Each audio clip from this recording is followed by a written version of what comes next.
It's 6 o'clock. I'm John Kay. Good morning. The headlines. The Prime Minister says Norway's not the answer. A Hertfordshire man makes a plea for Iran to release his father. And Bobby's on the beat. They're on their way out. BBC Three Counties Radio. David Cameron will today challenge claims by campaigners who want Britain to leave the European Union and adopt a looser relationship modelled on Norway's. Mr Cameron will argue that Norway still has to follow rules imposed by Brussels and accept EU migrants. He's travelling to Iceland for the Northern Future Forum, a conference of Nordic countries and the UK, which will discuss his plans for a referendum on Britain's EU membership. A Hertfordshire man's calling for his 76-year-old father, who's unwell, to be released from an Iranian prison on compassionate grounds. Kamal Farougi, who holds dual British and Iranian citizenship, has served more than half of an 8-year sentence for espionage.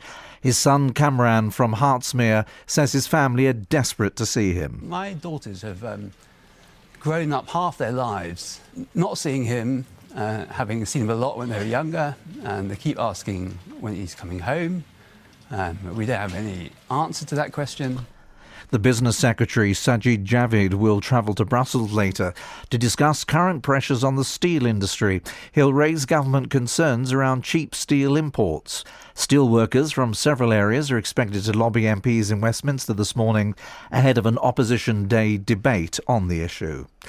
A leading cancer charity says thousands of cases of the disease could be diagnosed at an earlier stage. Cancer Research UK has analysed 2 years of data and says there's an unacceptable variation in the speed of diagnosis between different parts of the country. Here's Jane Draper. Many cancers in England are being diagnosed earlier, even with an overall rise in cases. But after looking at this new data covering 2 years, Cancer Research UK believes there's still room for improvement in many areas. The charity says if all regions had the same rate of early diagnosis as Bath, Gloucestershire, Swindon and Wiltshire, almost 20,000 cancer cases would be found sooner. NHS England says it's working with doctors towards giving all patients cancer test results within 4 weeks by 2020. 2 of the country's most senior police officers have signalled the era of routine patrols by bobbies on the beat has come to an end. The chairwoman of the National Police Chiefs Council and the Deputy Commissioner of the Metropolitan Police made the comments ahead of expected cuts to the policing budget next month. Nip Hopkins reports. Speaking to Newsnight, Craig Mackey, Scotland Yard's Deputy Commissioner, said the threshold for investigating some crimes would rise. And in what would be an unprecedented move, the Met was looking to get private funding from banks and big business to pay for some programmes. Sarah Thornton, the head of the National Police Chiefs Council, said forces simply wouldn't have enough officers to conduct routine patrols everywhere. The policing minister, Mike Penning, said what mattered was how officers were deployed, not how many of them there were. The weather for Pets, Hearts and Bucks. A cloudy morning ahead with heavy rain and the top temperature 14 Celsius, 57 Fahrenheit. And you can get the latest news and sport online at bbc.co.uk/3 counties. Music to make lunch too.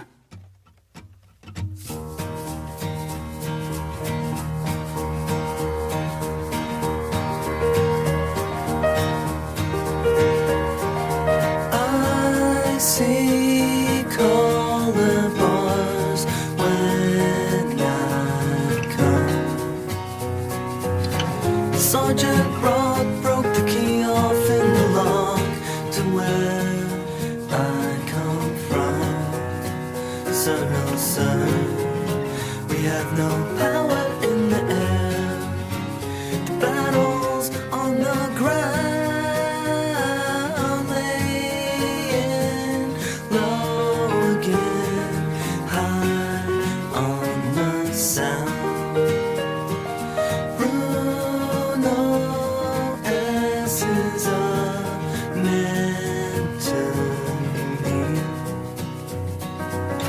You're just some dude with a stilted attitude that you learn from TV.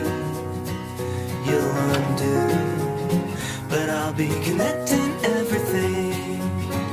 The traffic in my town, riding high again, high on the sound.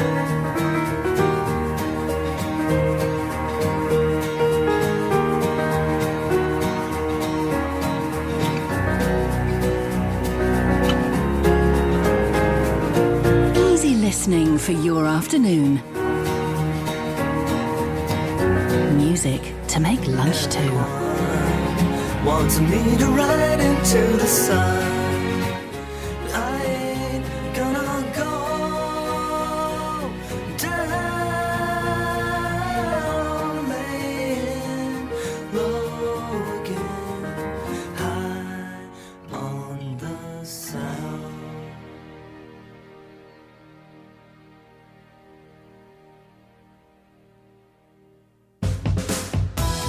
Across beds, hearts and bugs This is Gagan Garawal. on BBC Three Counties Radio.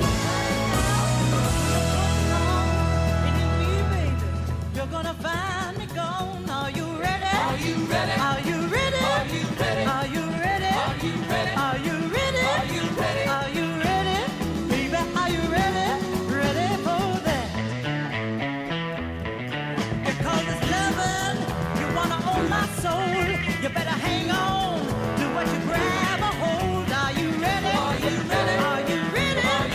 Are you ready? Are you ready? Are you ready? Are you ready? Are you ready? Baby, are you ready? Ready for that? You better change, girl, listen here, girl, change your way for a better day, girl. Let's a groove and a cat, girl. I wanna show you, yeah, when you're ready. You're gonna have love each and every night. You're gonna have love that's really out of sight. Are you ready? Are you ready? Are you ready? Are you ready? Are you ready? Baby, are you ready? Ready for that? Na na na na na na na.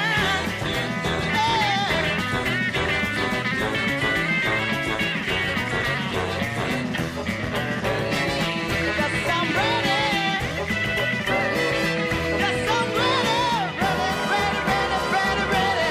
Ready for that. You better change, girl, listen here, girl, change your way for a better day, girl. Let's a groove and a cat, girl. I wanna show you, no, when you're ready.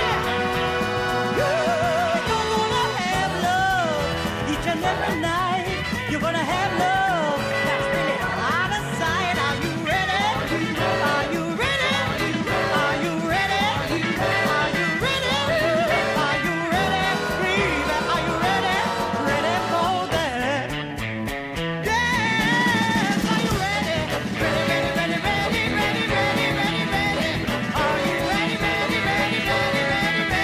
Baby, are you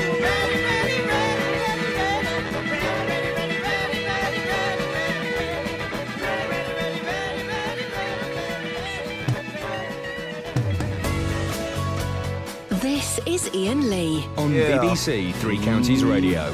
Riding the pleasure train. Betsy, last week, this week. Yes. Stop banging on about it. Oh, We don't care. It's I haven't only you mentioned that's it affected. once. You just mentioned it then. No. Catherine Boyle is so nauseated by your continuing haranguing of the listener about your new job that she's taken the rest of the week off. So Danny Warbucks is Catherine. Yep. You're on the wrong microphone, dude. I'm on the right microphone. No, dude, you're on the wrong. Right. You're on the wrong one. Okay. Is this... No. No. You want me to do it again? Just go to the right Is microphone. this one right? He's going to get right on my, well, let's just say boobies, shall we?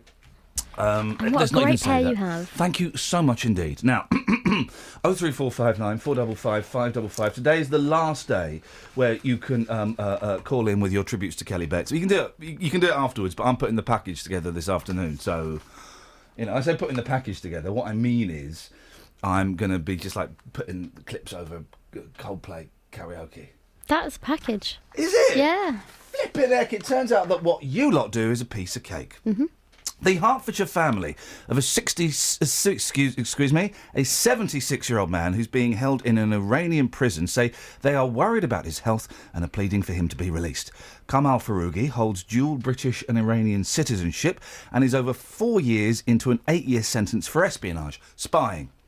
Amnesty International have called for Iranian authorities to ensure he receives the medical care he requires. Kelly Betts has got more. What happened to Kamal? Incredible story. It is. So he was working in Iran's capital for an oil company in 2011 when plainclothes police officers arrested him at his home. He wasn't charged until a year later, and after 2 years in prison, he was finally brought to court and sentenced to 8 years in prison for espionage, spying.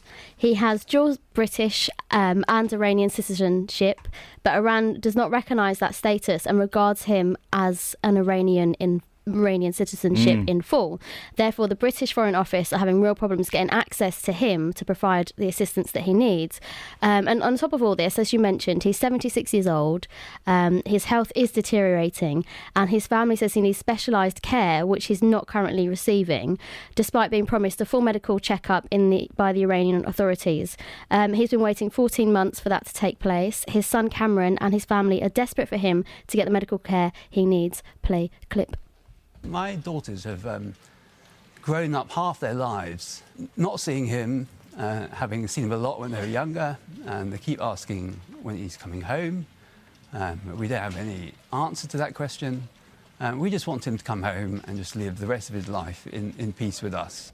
The family say they fear he may even die in prison before they get a chance to see him again. Anything that the Foreign Office can do, the UK Foreign Office can do? They say they sympathise.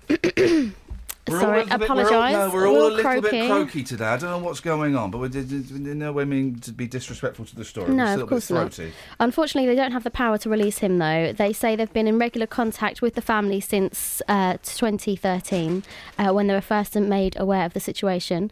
A spokesperson from the Foreign Office says we're very concerned for his health and have raised this with the Iranian authorities on repeated occasions. OK, well, we're going to be speaking to members of the family a little bit later on. There's a cracking story in the papers today, Kels. Singing is the fast way to friendship. Oh, no. No.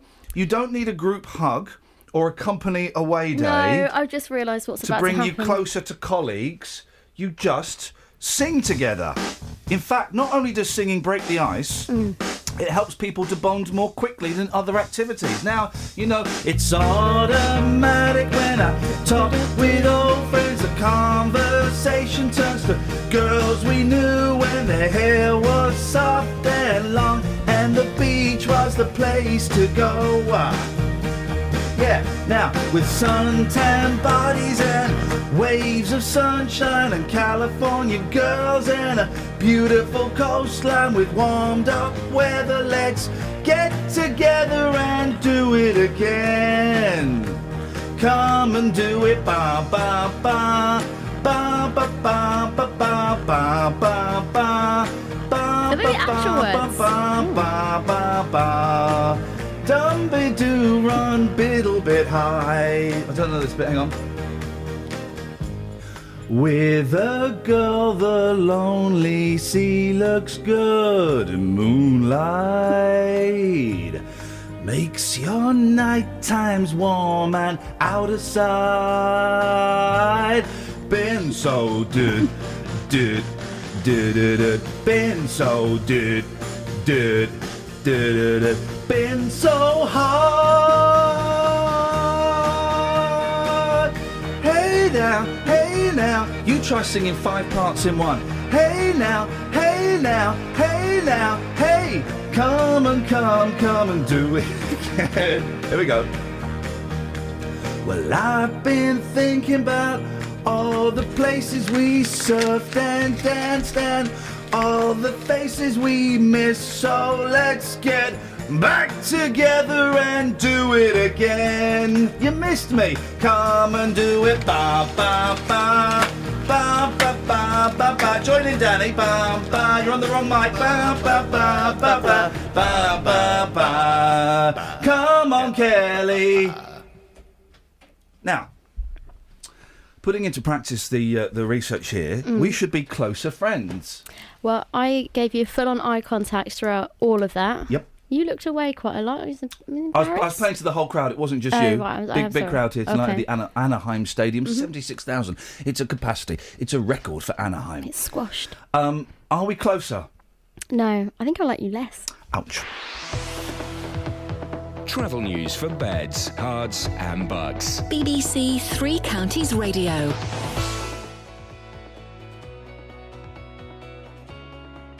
Right, okay, I see what's happened here. Danny's muffed it up. Where's the Trav, Dan? There's no travel there. What the hell is going on? I'll give him a ring. Well, I wouldn't bother. Okay. Do you want me to?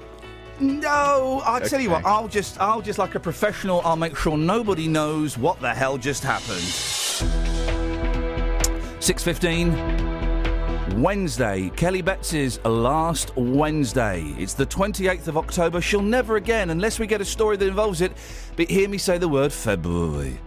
These are your headlines on BBC Three Counties Radio. David Cameron will today challenge claims by campaigners who want Britain to leave the European Union and adopt a looser relationship modelled on Norway's. Kamran Farougi from Hertsmere is calling on Iran to release his father from jail. And 2 senior police officers have said the Bobby on the beat is no more. Travel news for beds, cards and bugs. BBC Three Counties. This is now. What the hell just happened there, Bets? Don't know, actually. Do you want me to sort it out?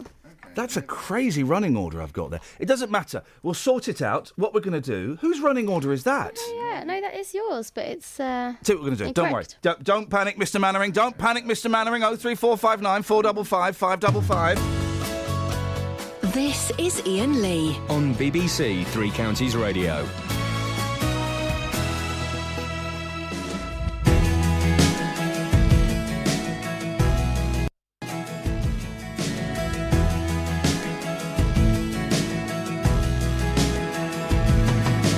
Lisa likes brandy and the way it hits her lips. She's a rock and roll survivor with pendulum hips. She's got deep brown eyes that have seen it all.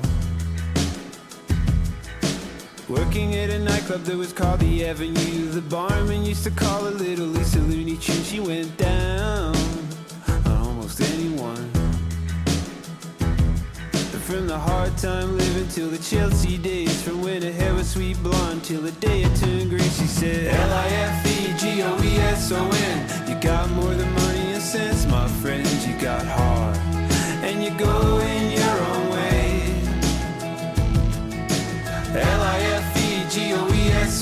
What you don't have now will come back again. You got heart and you go in your own way.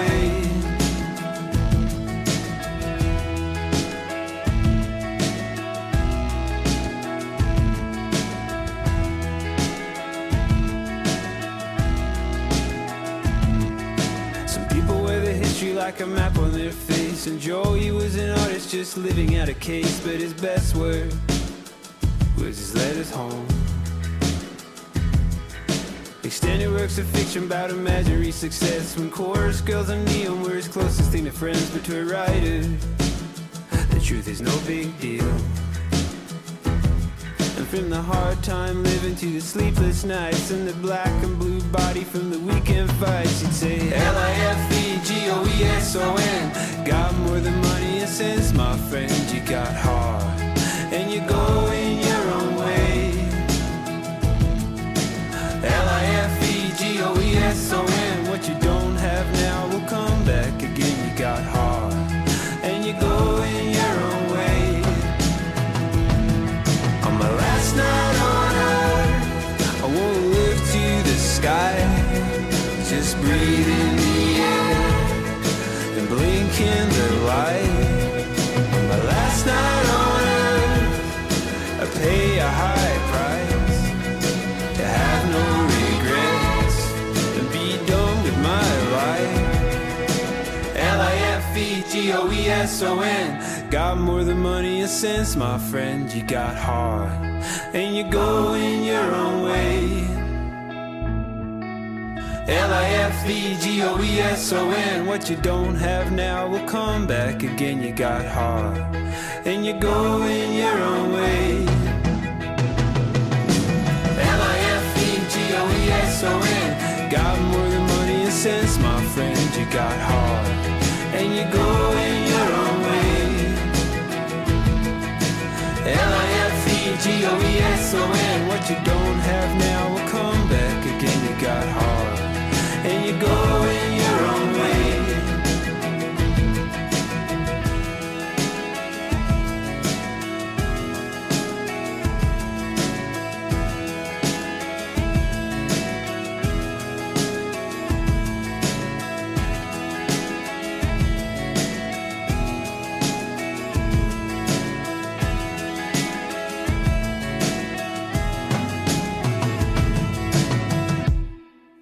back from the dead and taking it to the streets of beds, hards and bugs. Justin Dealey. Let's never forget you died for our sins, Just. I did. I died for about, 30 minutes or so. Then suddenly the injection, back into life. It's great to have you back. And Thank you. I just see the front page of the Daily Mirror. A friend of mine, Bob Mortimer's just had a triple heart bypass. Yeah. I say friend, not particularly close friend, but we've worked together a few times and we text each other from time to time. I love Bob. He's brilliant. And I hope he's all right. Maybe I'll put you two in touch. You can tell him what it's like to come back. Go out for a beer and talk about, dead times. Now, listen, we're going to send you out on the street singing. Yeah, I'm looking forward to that. Did you hear me singing to Kelly? Yeah, do it again. Beach Boys. I don't think I could do it again. I think once was enough. Well, I quite enjoyed it, actually. Now, personally, if you said to me, OK, you got the choice to play the Beach Boys or the Iain Lee version, I might go for yours. Only because, I've heard the Beach Boys version a million times. Yours was something a little bit new and fresh. I would say it was slicker. It was different. Thank you. That's all right. Thank you very much indeed. And then people sending in snidey texts, and Danny came in and just pointed at me and went, right, the Beach Boys, there were 5 of them, right? You tried doing 5-part harmonies when you're a 1-part kind of guy. Do you know what I mean? It's special. Very, very special. Now, on to more serious things. Posters with the words Milton Keynes says no to child abuse have gone up in the town, on buildings and on the back of buses. The idea is to raise awareness and encourage people who may be worried about a child to come forward. The council said child abuse is no more of a problem than anywhere else in the country. Justin Dealey's got more on this. Who's come up with this? Well, the campaign Milton Keynes says no to child abuse, which does seem a little bit weird because, you're hardly going to say yes, are you? Well. Has been created in partnership with the Milton Keynes Safeguarding Children Board. And it aims to tackle these 4 key areas: physical punishment, neglect, child sexual exploitation and female genital mutilation. Now, according to the council, this is part of a larger piece of work which is being overseen by the MK Safeguarding Children Board, being undertaken by a number of agencies, which include the MK Clinical Commissioning Group and also Thames Valley Police. Now, as well as being put on the back of buses and buildings, the posters have also been distributed to schools and the images are being placed on the council's Twitter and Facebook pages. What's been the reaction? Well, it's been a bit weird because, as I say, when you go back to that Milton Keynes says no to child abuse, it does seem a bit strange. Not everybody's been impressed by this. Frank Hovis on Twitter says in response to this, like we were saying, was yes a possibility then? Question mark, this is pointless. Who's Frank Hovis? Is he? He's just somebody on Twitter. Just a punter. He's somebody who's local in Milton Keynes, Okay. who once had a go at me, actually, for my comments about the Milton Keynes dance. That's a different issue for another day. Okay, all right. But Gabrielle Shaw, the chief exec of the National Association for People Abused in Childhood, says what is really needed is more support for abuse victims. But if this does start to get people talking, then it is a good thing. We will be speaking to her, or you will, later in the programme. Gabrielle speaks common sense, I think, so I look forward to speaking to her. The people behind this, what have they got to say? Yeah, Jane Held, who's the independent chair of the town's Safeguarding Children Board, said, preventing child abuse starts with you, me and everybody else reading this and seeing our campaign material. They also say every child is important and we take safeguarding and promoting the welfare of children in Milton Keynes extremely seriously. And Councillor Peter Marlin, who's the leader of Milton Keynes Council, he says that we are committed to protecting the health, well-being and lives of children in Milton Keynes, and we want to make it extremely clear that Milton Keynes will not tolerate any form of child abuse. He also says, I hope this campaign will encourage anybody who may be worried about a child to come forward with their concerns. I hadn't seen the posters. I'm looking at the posters now. I think the phrase Milton Keynes says no to child abuse is a little bit... I can see what they're doing. It's a little bit, yeah. But the posters do have more than that. The poster... I'm looking at the one... OK, well, I can see 3 of them, and I've got a problem with one of them, actually, looking at it. Let's look at the physical punishment one. Physical punishment, Milton Keynes says no. This is tiny, hang on. Violence is never the answer. Deliberately hurting a child is illegal. If you're concerned about a child, then call this number. So it's got a number, and it's got an email address. So it's not a complete just Milton Keynes going, hey, we don't like this stuff. They are. I can see how this... You might be a child, or you might be a neighbour, or you might be a cousin or something, and you see this, you might be encouraged to call in. So I can kind of see that helps. I don't like the picture. Yeah. The picture of this is flipping horrible. It's a young girl in a tatty place. She's obviously in a lot of pain. She's lying on the floor, and then you can see a hand holding a belt. What a horrific image. It's a horrible image, but I think, if you look at Peter Marlon there from Milton Keynes Council, the leader, he's got it right. Yes, we can talk about the language used, we can talk about the pictures, but he's hoping if somebody knows somebody who's doing something wrong, he's hoping that person will pick up the phone and say, look, I'm concerned about this child's well-being. Can you please look into it? I think I'm supposed to be a bit snarky about this, and I don't think I can be. I think maybe the phrase Milton Keynes says no. Yeah. Well, okay, no, but the campaign's trying to do good. Yeah, it's trying to do it's good trying for to do Milton good, Keynes. and it's giving out phone numbers and emails, and I don't think you can knock that. Complete gear change. There it is, clunking. Yep. Songs that begin with a count-in. 1, 2, 3, 4. The obvious one. The Beatles. Well, yeah, I can think of two of the Beatles. Obviously, there's I Saw Her Standing There. Yep, that's the one I can think of. There's another. I'm going to play the other one in a second. Okay. It's got a really creepy. There's the creepy. Danny's got his hand up. Why? I know one. All right. There's a. All right, mate. I'm doing a radio show, buddy. Yeah, but I've got the answer. Shall we? Go on then. Go on. Can I do mine first? Go on, Kels. Yes. 1, 2, 3, 4. My baby don't mess That's not around. the Beatles. Doesn't have to be the Beatles. Oh, Can be anybody. Mine's the Beatles. Okay, well that's good. So Thank who's you, that? Blair. Snoop Dogg. Outcast. And yours is. I was going to go for your blues. Does they count in on your blues? Yeah. You go 1, 2. All right, mate.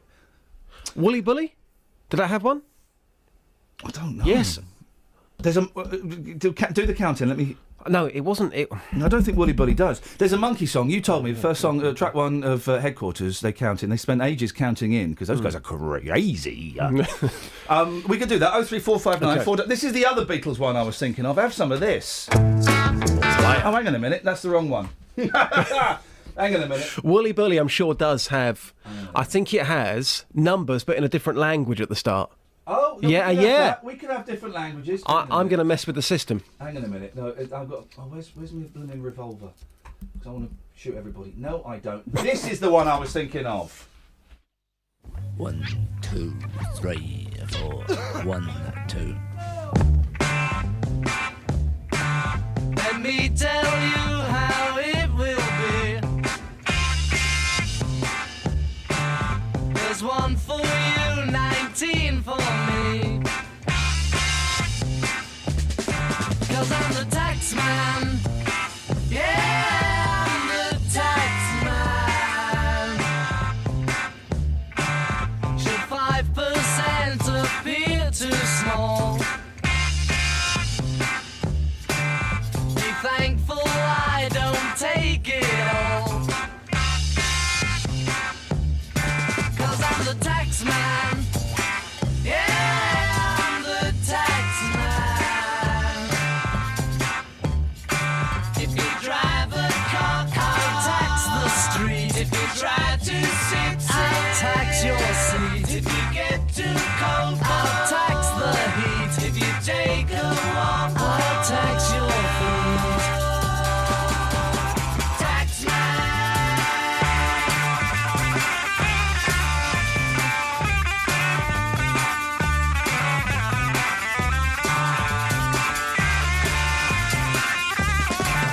I'm the tax man.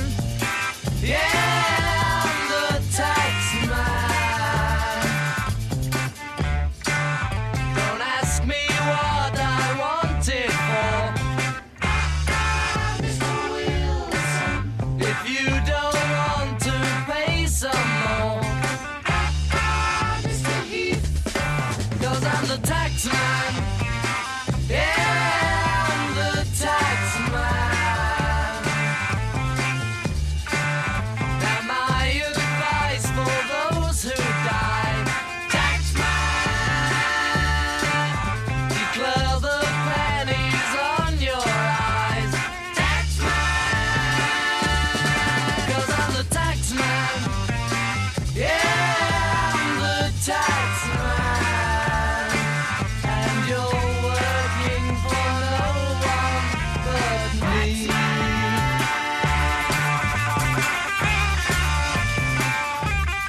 There we go, guys. Singing brings you closer. Songs with count-ins. We'll come up with other bits and pieces. Don't worry. Now, fingers crossed this will work. Aha. Travel news for beds, cards and bugs. BBC Three Counties Radio.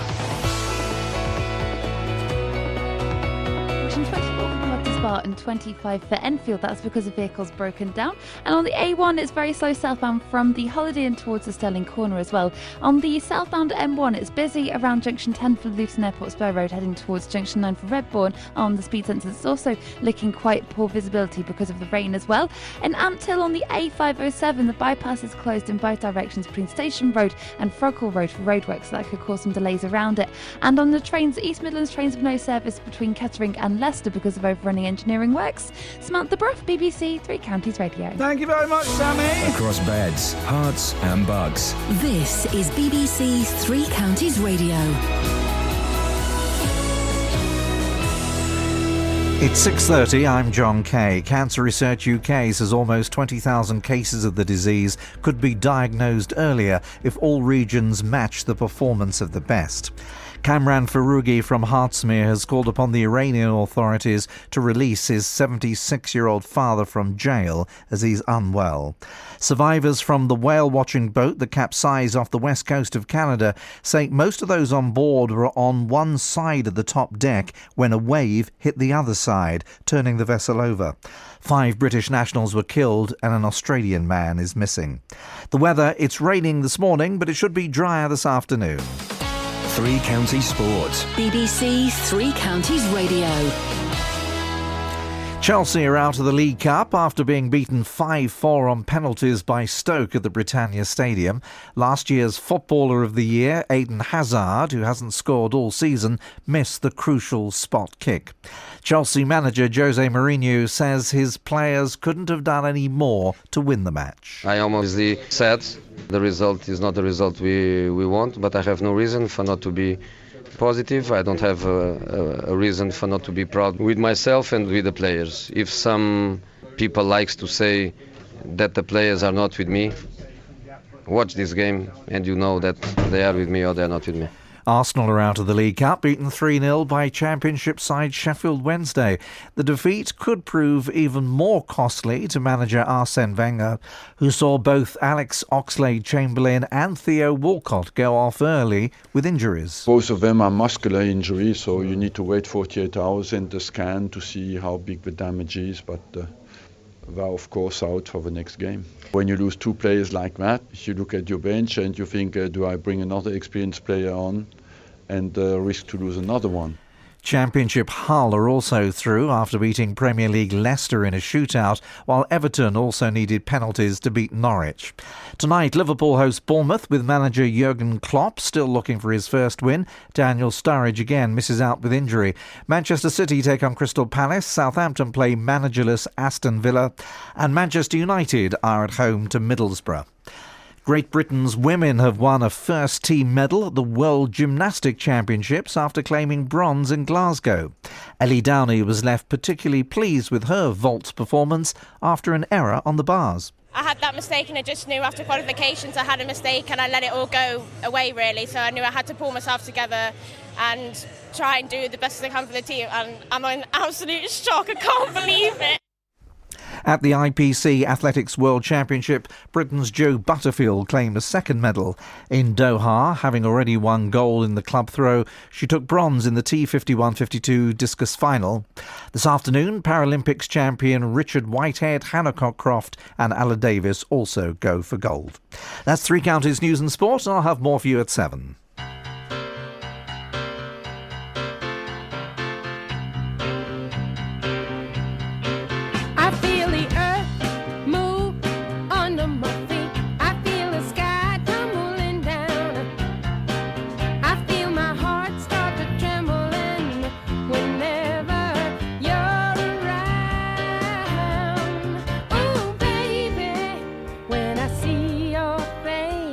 Mellow as the month of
tame. I just got to have you, baby.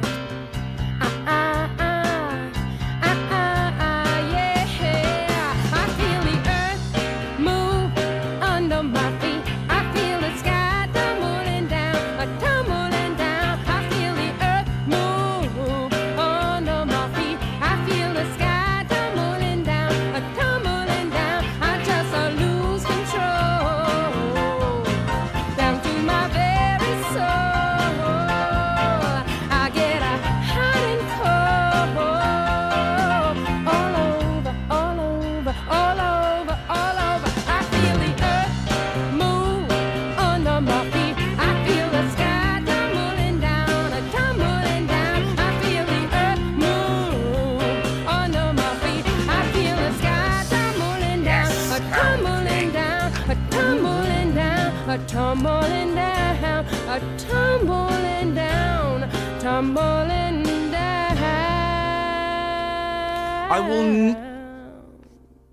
Oh God, that voice! I mean, just what she could do to me. I've never ever got Jimi Hendrix. I don't understand Hendrix. I think he's awful. I think he's rubbish. Let me play a little bit of Hendrix to. This is quite a good one, but I just don't get it. Right? I think he's rubbish. Oh, Jimi Hendrix. Jimi Hendrix. Oh, Jimi Hendrix. Jimi Hendrix. Here's a fact. Pop fans. All right, Danny Warbucks. Yep. And I know that you're down to the final 3 to take Kelly's job. Yep, it's and a I fight know, to the death. Yeah, I know it's between you and other people whose nicknames I shouldn't probably mention on the air. So, let's see how good you are, shall we, Sunshine? Spotlight zooms in on Danny Glover. What's your name? Okay, Danny. whatever, doesn't Just matter. Danny's fine. Spotlight zooms in on him. Yep. Hones in, it's just you. You're in a darkened room and it's just you. And the question is put to you. And this question is important as to your future, as to whether you're the new Kelly or you're the old Danny who? Danny who? So, 1967, Jimi Hendrix. He's the opening act for a group touring around the United States of America. He's the opening act. But who was Jimi Hendrix the opening act for? Where were they from? Can you give me that?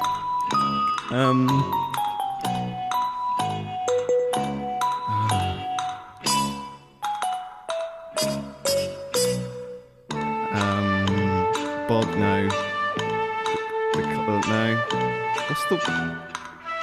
I'm just going to have to name someone. It might not be right. Okay. 1967, Jimi Hendrix was the opening act for one of the biggest groups at the time. But what was the name of that group? Was it the Kinks? I'll give you a clue. Yeah. Oh, no, because I've got the fader down. Hang on a second. I'll give you a clue. He was the opening act for one of the biggest groups of the time. Here's your clue.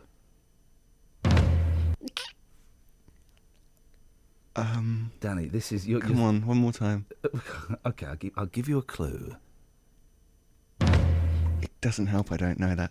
Well, should we go to the break? This is what. This is Okay, why it's this not is such what an I need easy to job. learn. Yeah. Kelly, 1967. Jimi Hendrix was the opening act for which group?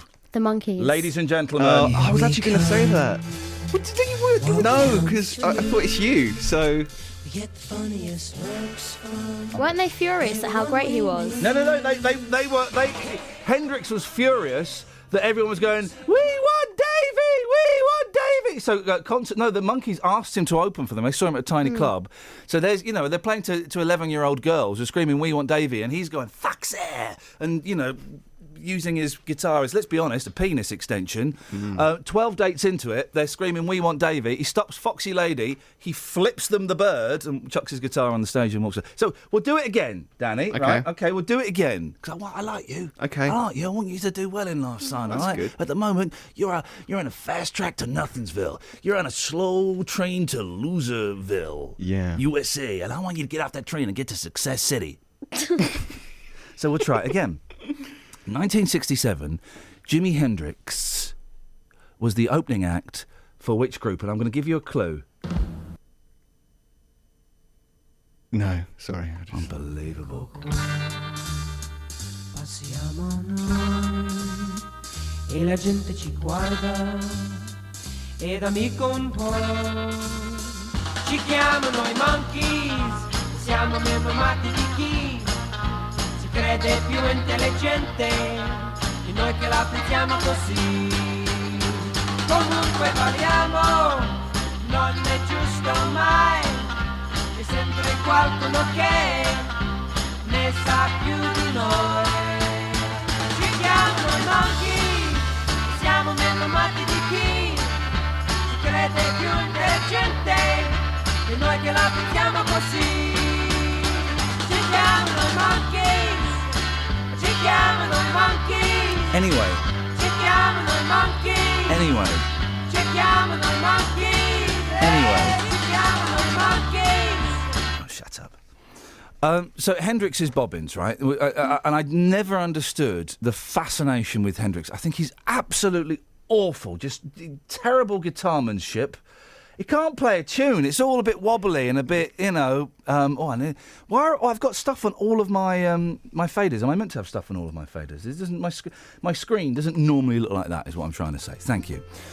So there's always this obsession with Hendrix. I went to school with a kid who later beat me up, not because of Hendrix. Sorry? Nothing. No, he did. He decked me.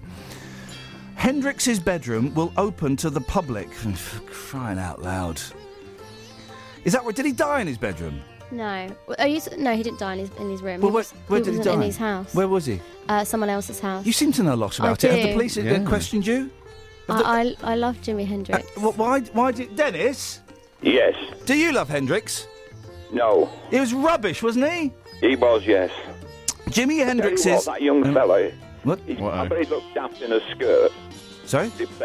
Replacing our Kelly. Mate, listen, you're an old man. He's a young lad, OK? I know we're the BBC, but we can't encourage our young male members of staff to dress in skirt and act sexy for yourself.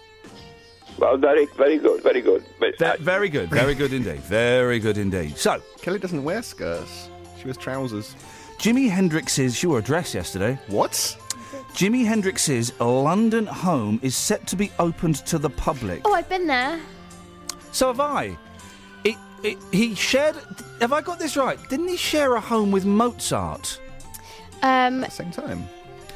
No. Separated by about 150 years. Yeah. But it was... Did Mozart No, live it's there? not Mozart. Is it George? Beethoven. George, the 1982 guy. The what? the Orwell. 1982 Yeah, guy? Big Brother guy. No. George Orwell. Yes, that one. No. It was a classical composer. He either shared the flat or he had the flat next door to like. Who you're talking about was above him.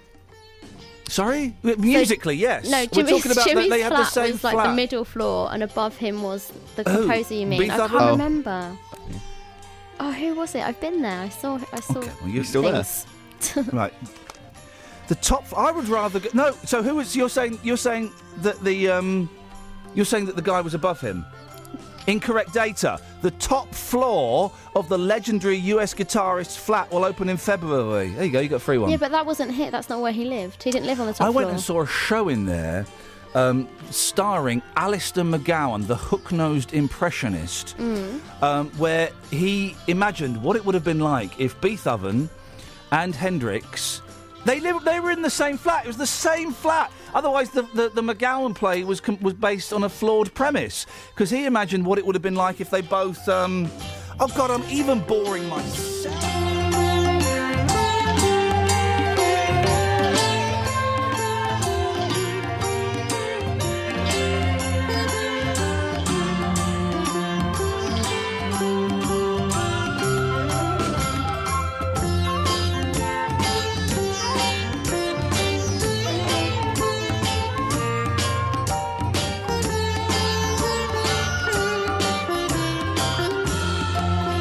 Turns out we were all wrong. It was, of course, the great composer, Irene Handel. Travel news for beds, cards and bugs. BBC Three Counties Radio. On the N25, a lane to close clockwise between junction 24 for Potters Bar and 25 for Enfield. That's because a van's broken down, so it's causing it to be very busy. And on the M1, it's slow southbound from junction 10 for Luton Airport to 9 for Redbourne. It's also busy now on the A1M southbound between junction 8 for Hitchin and 7 for Stevenage. In Walthamstow on the North Circular Road, there are delays westbound because of an accident which has closed the road at the Crooked Billet underpass. That's causing a delay from the Waterworks corner. And also in St Albans on the North Orbital Road, there are roadworks for each way between the Park Street roundabout and the London Coney roundabout. There's a lane closed in each direction, so expect some delays there. It's not looking too bad yet though. On the train departure boards, there are no reported problems at the moment. Samantha Bruff, BBC Three Counties Radio. Thank you, Sammy. Where are we now? 6:46. It's Kelly Betts' last 6:46 news on a Wednesday. These are your headlines. Cancer Research UK says almost 20,000 cases of the disease could be diagnosed earlier if all regions match the performance of the best. Survivors from the whale-watching boat that capsized off the west coast of Canada say most of those on board were on one side of the top deck when a wave hit the other side, turning the vessel over. And Kamran Farougi from Hertsmere has called upon the Iranian authorities to release his 76-year-old dad from jail as he's unwell. Let's get the weather. Beds, Hearts and Bucks weather. BBC Three Counties Radio. Hello there. The Met Office have a yellow warning in place until 11 o'clock just for Hertfordshire, but we've got some pretty heavy rain everywhere. So do watch out for surface water flooding if you're driving. Now that rain gradually pulls off to the north, taking with it most of the cloud. So it should have some sunny spells towards the end of the day with highs of 14 degrees. And a mainly dry night tonight. Clear at first, but after midnight cloud starts to build from the west with lows of 9 degrees. And then tomorrow, after a dry, bright start, we've got another band of rain sweeping eastwards. Now, it's fairly fragmented, quite drizzly, and surrounded by some gusty winds, but by the time it gets to us, it's actually sticking. It's going to be quite stubborn. So we see that through the afternoon into the evening and the night. Tomorrow, temperatures up to about 14 degrees Celsius again. So overnight, that drizzle isn't really going anywhere, and then it's joined by a heavier area of rain, which we then see into Friday as well, clearing in the afternoon, leaving a couple of showers behind. It's looking drier and brighter over the weekend, slightly cloudier on Sunday, but staying mild with some mist and fog at night and in the mornings. That's your latest forecast. Cheers, my dears. Steve's called in. Steve, what's your problem? It's not a problem, really. Just thought I'd let you know, what is the point, eh? What is the point? What now? Let's see if we can hone this down. It's a question philosophizers have been asking for many, many years. Now, do you mean specifically this show, that last conversation that was really, going nowhere, or life in general? Neither of the above. Steve, you've blown my mind.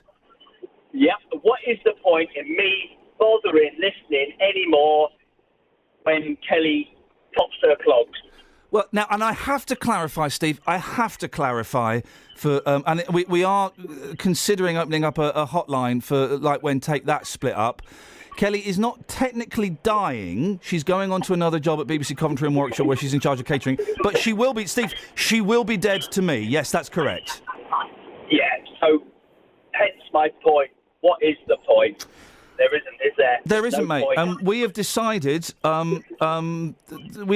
that next week we're not going to do any breakfast shows. Between 6 and 9, there is going to be, as a mark of respect, there will be silence between those 3 hours. Then the week after, just like the Beach Boys came out the day after the drummer Dennis Wilson died and said, well, we're going to carry on with the tour that we've got booked. It's what he would have wanted. We're going to carry on with the shows I'm contractually obliged to do, Steve. It's what she would have wanted.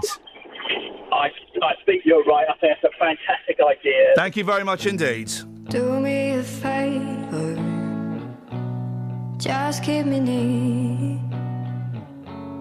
Don't you remember when you said what I wanted to hear?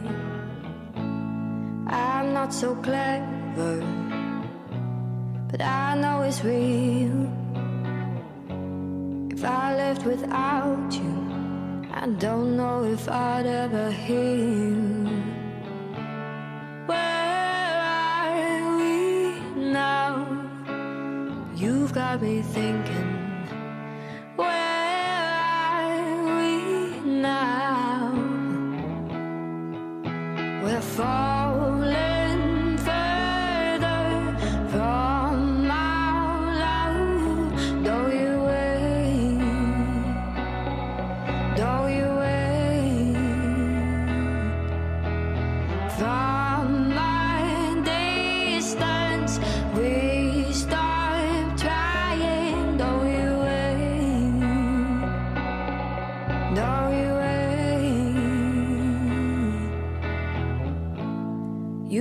do better. I've tried to be clear. I can be your friend, but that's not what you want to hear. I'm not your answer.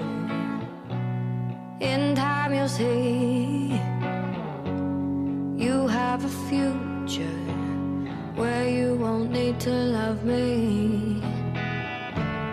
I'm leaving now. Gotta keep moving. I'm leaving now. We're falling further from our love. Don't you wait. Don't you wait. From my distance, we stop trying. Don't you wait. Don't you wait. I could have stayed there, but it wouldn't be fair to. I could have faked there, but I couldn't see it through. We didn't make it. It's better to start new.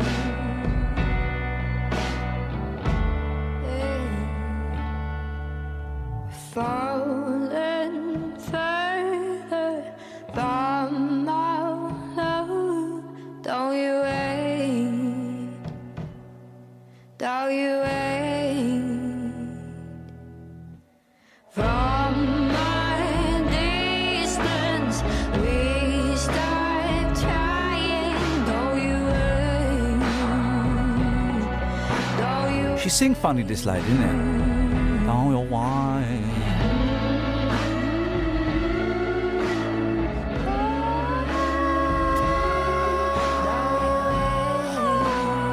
Just at the very edge, but I still make it sound pretty powerful. Who's that? That's not even a BBC introducing track. No. Wowzers. She's from Australia. From Australia? Well, they've got lower standards in their music over there. Did you not like that? I quite liked it, but she sang like she was from Sweden. I thought you'd like her voice. Now, the Lonely Planet do this from time to time. They come out with complete and utter balls. Manchester, let's get some appropriate Manchester music. One of Manchester's finest, the Kinks. Manchester has been named one of the top 10 cities in the world to visit next year by travel guide Lonely Planet. Now, what are you doing? I'm just playing the maracas or whatever this is. Put your maracas away. I'm not Sorry. interested, love. I'm a married man. I'm almost thrice your age. Lonely Planet do this so that idiots like me mention Lonely Planet, right? Because they don't genuinely think that that Manchester's one of the top 10 cities in the world. I've been to Manchester. It's all right. But have you been... all right, I'll compile a top 10 list that's better than Manchester straight away. Tokyo, New York, Athens... I'll have another Japanese one if you don't mind. Yeah, I don't mind. Kyoto. Wait, is this... is it English cities, though? Because... Japan's not in no, England. I know, that's what I'm saying. No, these are from around the world. Oh, okay, fair enough. Carry on. Top 10, this is like top 10 cities in the world. In the world. Kelly. Okay, Going carry to on. miss your stupidity, although it looks like what's his face might be well up there. So that's 4, and I could probably do another 6 if you gave me an hour or two and some thinking All time. right, got till 9. They put Manchester in the top 10. Manchester, Justin, in the top 10. They do this. Now, I don't know if it was Lonely Planet or if it was another one of these stupid things, right? I used to work in Birmingham. I like Birmingham. Birmingham gets a hard rap, actually. It's a nice city, and everyone there was absolutely delightful to me. But some place, and it may have been Lonely Planet, said that they listed the top 10 sculptures in the world, right? And what on the top 10 like things you should like tourist attractions, right? So they could have the Eiffel Tower, you could have Big Ben, all of this stuff, right? About number 4 was the Bronze Bull outside the Bullring Shopping Centre as one of the top 10 attractions in the world. Wow. Utter balls. And they do it so that we mention their names on it. Well, I'm mentioning your name, Lonely Planet. I'm saying you're stupid and unreliable. Well, you know, if you take Coronation Street out of Manchester, it doesn't exist to me. There's nothing to do there. Have you done the Corrie tour yet? No, I haven't, Do no. it. Here's the top 10. Top 10 backwards. Rome. 9 is Nashville. 8 is... Rome? Rome is 2 places lower than Manchester. You take it. Number 7 is Fremantle. 6 is Mumbai. 5 is Mumbai's a dump. 5 is Rotterdam. 4 is Georgetown. 3 is Dublin. I didn't even know what these. Number 1 is Kotor. What the hell is Kotor? Makes me want to puke. Makes me want to puke, Justin. Yeah, I know. Listen, singing. Yeah. We've heard on the show it brings people closer together. It makes friends. Yep. It's a great way of making friends. Well, I asked you to go to the streets, Justin, and make friends. Have you done that? Yeah, I have done that. Can you hear the rain? Oh, beautiful, Absolutely beautiful. chucking down. So to go on the streets this morning and ask people to sing was a tough call. It takes either a brave man or someone who has a contract. Yeah. One of those two, and I don't know which one you are. It was the latter. So I've been on the streets this morning, and you'll love this. Here's what happened. Mark, I'm led to believe your favourite tune is Rapper's Delight. That would be correct, sir. Right, OK. Come on, just give me 10 seconds. I said a hip, a hop, a hip, do the hip, hip, hop it in. You don't stop rocking to the band, baby boogie. Said up jump the boogie to the rhythm of the boogie the beat. Now what you hear is not a test. I'm rapping to the beat. And me, the crew, and my friend, I'm going to try to move my feet. It's 6:30 in the morning. I've got to get going. You, my friend, are a legend. Thank you so much. I presume you've got lots of friends. I've got quite a few around, yeah. Because you can sing. That's why I'm rap. I know the words, but the tune's not that great. No, you're a legend. Thanks very much. What's your favourite song? Don't You Worry Child by Swedish House Mafia. All right, OK, go on, 10 seconds. Don't you worry, child. Heaven's got a plan for you.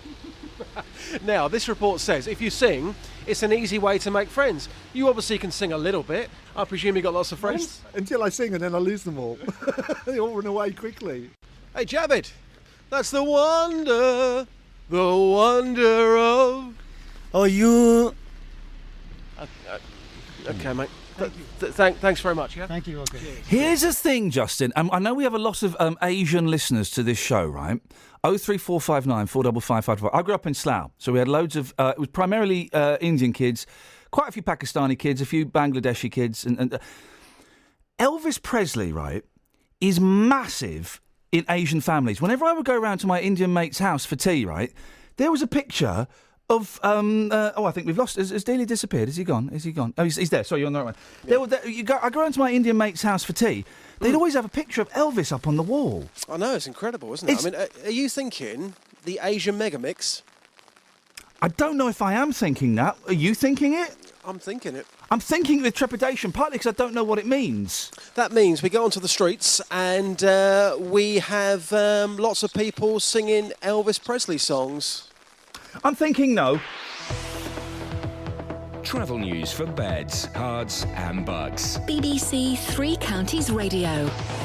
On the M25, there are delays clockwise because the lane's been closed between junction 24 for Potters Bar and 25 for Enfield. On the M1, it's slow southbound just after junction 12 for Flitwick. And on the A1M, it's very busy going southbound between junction 8 for Hitchin and 7 for Stevenage. In High Wycombe on the A404, it's quiet at the moment, but there's roadworks at Dawes Hill Lane, so that could cause some delays later on when it starts to get busier. And on the train departure boards, there's no major delays at the moment. Samantha Bruff, BBC Three Counties Radio. Sammy, thank you very much. And it's always one of those things that's really... It's genuine, absolutely genuine. You go around to the Indian kids' houses, and they'd have a picture of Elvis up. And I asked my mate, Ajit once. I said, Ajit, why have you got the picture?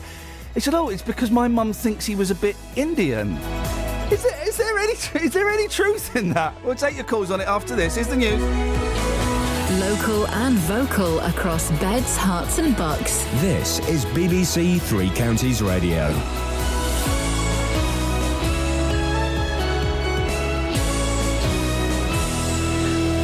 It's 7 o'clock, I'm John Kay. The headlines: thousands of cancer cases could be diagnosed earlier. The whaleboat tragedy in Canada, why it capsized. And a Hertfordshire man calls on Iran to release his father. BBC Three Counties Radio. A leading cancer charity says thousands of cases of the disease could be diagnosed at an earlier stage. Cancer Research UK has analysed 2 years of data and says there's an unacceptable variation in the speed of diagnosis between different parts of the country. Here's Jane Draper. Many cancers in England are being diagnosed earlier, even with an overall rise in cases. But after looking at this new data covering 2 years, Cancer Research UK believes there's still room for improvement in many areas. The charity says if all regions had the same rate of early diagnosis as Bath, Gloucestershire, Swindon and Wiltshire, almost 20,000 cancer cases would be found sooner. NHS England says it's working with doctors towards giving all patients cancer test results within 4 weeks by 2020. Canadian investigators say a whale-watching boat that capsized, killing 5 people from Britain, may have become unstable because the passengers had crowded onto one side of the deck. The vessel overturned off Vancouver Island on Sunday. James Cook sent this report. Surviving passengers and crew members have told investigators that most of those on board the Leviathan 2 were on one side of the top deck when a wave hit the other side, rolling the boat over. Canada's Transportation Safety Board says one life raft was activated and at least 2 hand flares and a parachute rocket were fired.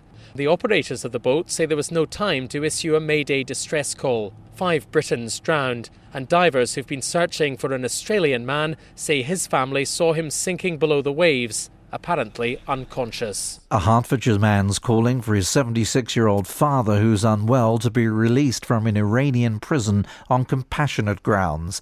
Kamal Farougi, who holds dual British and Iranian citizenship, has served more than half of an 8-year sentence for espionage.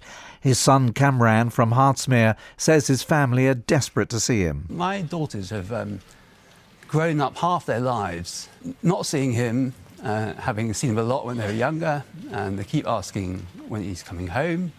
We don't have any answer to that question.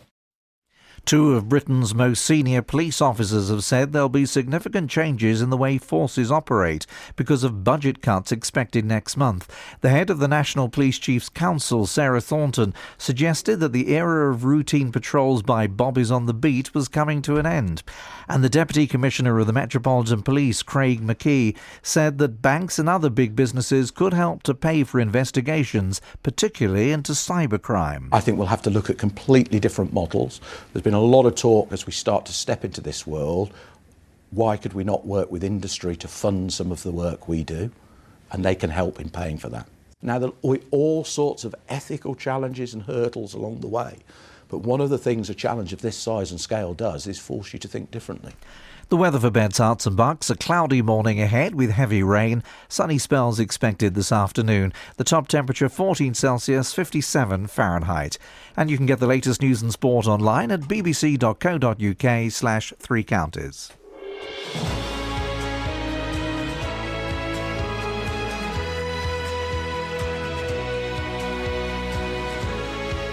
Morning, guys. Iain Lee, BBC Three Counties Radio. It's wet and miserable out, and let's be honest, it's wet and miserable in as well, isn't it, guys? I'm supposed to be having fireworks in my garden tonight. I spent a whole £56 on fireworks. That's going to buy me 2.5 minutes of disappointment. I've never bought fireworks before. I've never bought fireworks before, right? And I was in Tesco buying them, and you had to go up. There was like a stand, and there was no. So I had to go up to the customer services, and I said, "Was there a grown-up that can help me and sell me fireworks?" And this boy, who was about 23, went, "Yeah, I can do it."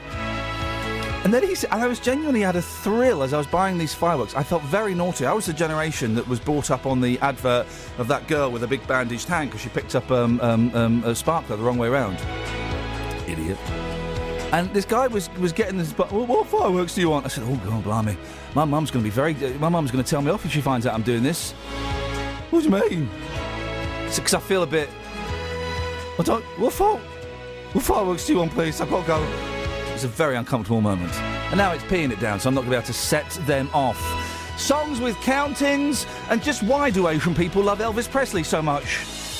Across Beds, Herts and Bucks. No, I'm not. This is BBC Three Counties Honestly, Radio. It was a weird thing. I would say about 75% of the Indian kids, when I went to their homes after school for supper, they'd have pictures of Elvis, but the mum and dad would have it in the living room. And I don't know why. 0345. I'm being slightly flippant, but 03459 455 555. Can anybody? Where is Akbar Dad Khan when you need him? Yeah, that's all right. I just went to the roof of BBC Three Counties Radio, and I flicked a switch, and I put the illuminated ADK logo flying in the sky. And don't you worry, he's going to call now. He calls every day, but he's going to call now. We're going to speak to Akbar Dad Khan and get the insight. Is that right, Kels? Thank you very much indeed. You right, Dan? Yeah. Good lad. 03459 455 555 is the telephone number if you want to give us a call. Now, posters with the words Milton Keynes says no to child abuse have gone up in the town on buildings and in the back of buses.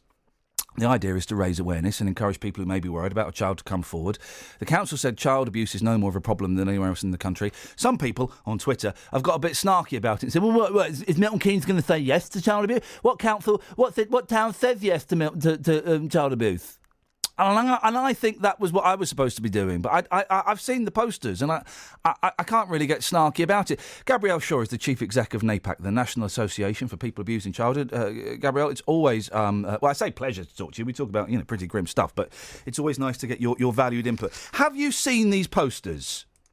Good morning. Yes, I have. And I'm quite impressed, actually. I think they're really good. Tell me why. Go on. Because they're not, first thing to say, they're not a silver bullet. Posters by themselves are not going to save anything or cure the whole issue. But what it does do is to raise awareness. And that's always a bit of a hackneyed phrase, isn't it? Raise awareness. What does that mean? It means that if someone sees it and it sparks something in them, if it starts a conversation between two people, if someone thinks, oh, hang on, there is something wrong. I did see something like that the other day. Then if they follow that step, if they start to notice, if they take the appropriate steps to report to the authorities, then that's achieved its aim. So, yeah, and I'm very impressed and think it's a good thing to do. I think I've been given this story, Gabrielle, because sometimes people think I have a tone and that I'm supposed to go, well, Milton Keynes says no, or was it going to say yes? But I've looked at the posters, and I've got a slight issue with one, which I'll get to in a minute. But it's not just a poster saying, hey, we don't like child abuse. It's then it goes into, it's got like a little line kind of just very lightly explaining what that might be. And then it's got a phone number and it's got an email address. Now, that can only be a good thing, can't it?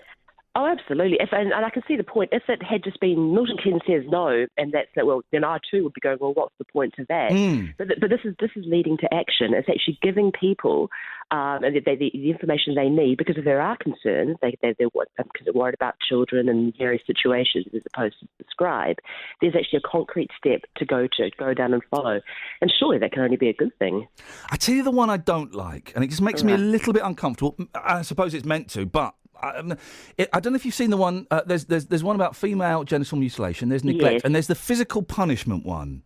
Yeah, where it's a picture of a young girl. I make up she's about 11, and she's in a grotty flat, and she's kind of on the floor, and she's covering her face, and she's obviously in pain. And then you see a picture of a man's hand holding a belt. The implication is she's about to get thrashing. Part of me, and I don't know if it's I'm a dad or if it's I'm a wuss or what, that feels just a little bit graphic for me. Do you know what I mean? Yeah, that is. I've seen all those posters, and I think that one it does grab you, doesn't it? Because of that, because it's so visceral. You see she's cowering away, and the man he's quite a beefy guy, isn't he? He's holding a belt. Yeah. It is graphic and it's shocking, but you know what? I think it's meant to be, and I think it's meant to be because by its very nature, violence, abuse happens in secret, it happens hidden away, and it is graphic and it is shocking to suffer.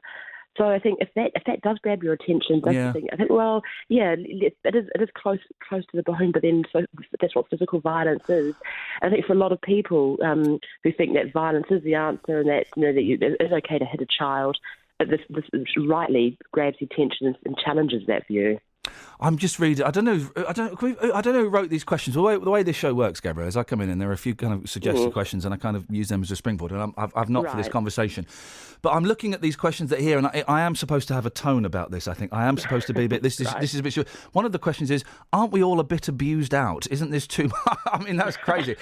And there's another question. I know. I don't know who wrote that. It's incredible. There is another question, and I'm kind of going to answer it myself. It says here, you would hope that anyone who had concerns about a child would do something anyway, but I guess thinking about it, I wouldn't know necessarily where to go. I mean, I possibly would, because I get to speak to you a lot, and but having a phone number or an email, because anyone can set up an anonymous email account and fire off an email and say, hey, I think my cousin or my niece or the kid 2 doors down from us, and you can do it anonymously. That is a great way of being able to reach out, isn't it? Yeah, exactly. There's a book I was reading lately. It's called Switch: How to Change When Change is Hard. And one thing that sticks like up for me is something called smoothing the path, because sometimes it can be too big and huge. If you do have suspicions about your niece or your cousin or a friend, it's like, oh, I want to report, but I don't know how to do it, and it's all too difficult. Yeah. And but if you smooth the path, that is, if you take away some of the barriers to it, if you make it easy, if you here's an email address, here's a phone number, it is easy. Suddenly it becomes a whole lot less challenging, and like you say, you can just quickly fire off an email, and then your job is done. You've answered your concern. Well, but just a quick question there. All abused, quick response to all abused out. Yes, I know it's a bit of a thing, but I think I keep saying it like a voice of doom, but we've got to recognise the scale and the scope of it. It isn't like a little a crisis that's going to go away and back to normal. This is the new normal, and I think as a society, there are things we can do. As individuals, there are things that we can do, and these posters just demonstrate a really good way of doing that. I think it's brilliant. As a person who, had experiences when I was a child, and as a dad of 2 young boys, I don't think we can talk about this stuff enough. And if there are phone numbers, if there are emails, we're talking about it on a breakfast show. Imagine 20 years ago, it wouldn't have been spoken about. Great point. Exactly that. It's what we need to be doing. Gabrielle, it's it would be really nice to talk to you about a fun thing one day. I don't know what that would be, but I really appreciate your insight. I respect your views on this stuff. So thank you very much. It's always a pleasure. Thank Gabrielle, you. thank you very much. Gabrielle Shaw, Chief Exec of NAPAC, 03459 455 555. Who wrote that question? Aren't we all a bit abused out? Isn't this too much? Who wrote that? Find out who wrote them and have them send them on a course or something. It's crazy. No, man. No. I know. The more I think about this campaign, this Milton Keynes campaign, it's a great idea. Let's have more of that, please. Mick's in High Wycombe. Morning, Mick. Yeah, good morning. You were talking about your Asian friend having a picture of Elvis Presley. Well, it wasn't just one of them. It was loads of the Asian kids. I mean, I grew up in Slough, and there's a massive Asian population there, and I would often go around for tea after school. Yeah. Loads of them did. Now, what it is that people thought he was actually from Asian descent. That's a misconception. He's actually, on his mother's side, he's got a Cherokee grandparent, which is a Native American Indian. So he's got Cherokee. Does that mean he can start his Cherokee? It's a joke, guys. It's a joke. There we go with the complaints. Yeah, well, don't give up your day job. No, well, yeah, unfortunately, this is the day job. Yeah, but is that... So, because this is what they had told me. You've heard this as well, that a lot of Asian families thought he was from Indian descent. Well, yeah, because like I said, one of his maternal grandparents was a Native American, which used to be called Indian. Cherokee. Oh, okay, yeah. The picture that I remember most, and I saw it in a couple of homes, was of Elvis in the movie. Was it Charro? Where he does play, he does play what we would have called as kids an Indian, and I'm saying that word because this is maybe where the confusion comes from. He was playing an Indian, but he was a Native American, a Native American. Yeah. There's a couple of them, Charro, and I think one called Stay Away Joe. Okay, and he blacks up a bit, doesn't he, in it? Well, like very, very lightly. Yeah. Are you a big fan of Elvis, Mick? Uh-huh. You're right, Mick. Well, I like the guy. Thank you very much. There we go, Mick. There. You see, I need an Indian family to confirm this, and I'm guessing I kind of need like an Indian mum or dad, sort of. I guess in their 60s. That's kind of the generation of parents when I was going around. It was great. You go around. You watch telly. My friend Ajit, he had cable TV before people had Sky. He had cable TV. We watched the DJ Cat Show and all of that stuff. It's a cat it's a D and a J and a cat with a K. That was it. And they'd have pictures of Elvis as Charro. And he does. I'm sure he blacks up a little bit. 03459 455 555. Travel news for beds, cards and bugs. BBC Three Counties Radio. There are delays on the M25 clockwise between junction 24 for Pottersbar and 25 for Enfield because the lane's been closed by a truck that's broken down. On the A1M southbound, it's very slow from junction 8 for Hitchin to 7 for Stevenage, and it's busy on the M1 southbound as well between junction 11 for Dunstable and 9 for Redbourne. Into London on the North Circular Road and eastbound through Walthamstow, there's been an accident at the Cricket Billet interchange, so there are long delays there all the way from the Kenning Hall interchange in Edmonton. And on the East Midlands trains in Northamptonshire, there's no service between Kettering and Leicester because of overrunning engineering works. But on the train departure boards into London, there's no reported problems at the moment. Samantha Bruff, BBC Three Counties Radio. Hey up, Sammy. Nice one, nice one. Thank you very much. Where are we now? 7:16. It's Tuesday, the 28th of October. I'm Iain Lee. These are your headlines on BBC Three Counties Radio. Cancer Research UK say thousands of cases of the disease could be diagnosed at an earlier stage. Kamran Foroughi from Hertsmere has called upon the Iranian authorities to release his 76-year-old father from jail as he's unwell. David Cameron will today challenge claims by campaigners who want Britain... I can't wait for you to leave, Kelly. I can't wait for you to leave. Why? Stop trying to make me laugh during the head... No, I was not. not. Oh, you were just sat there. What? Yeah, exactly. I just sat here. That's not... Well, it is my fault, but I'm... You won't be sat there for much longer. I know. Mark my words, mark my words. Travel news for beds. We've got no. The person who does the jingles is. I'll tell you what. I'll come. Hang on a minute. I'll find a jingle. I'll find a jingle. I'll find a jingle. I'll find a jingle. I'll find a jingle. I'll find a jingle. Jingle. Well, I'm not the kind to kiss and tell, but I've been seen with Farrah. I've never been with anything less than a 9. So fine, I've been on fire with Sally Field, gone fast with a girl named Bo, but somehow they just don't end up as mine. It's a death-defying life I lead. I take my chances. I die for living in the movies and TV. But the hardest thing I ever do is watch my leading ladies kiss some other guy while I'm bandaging my knee. I might fall from a tall building, I might roll a brand new car, 'cause I'm the unknown stuntman that made Redford such a star.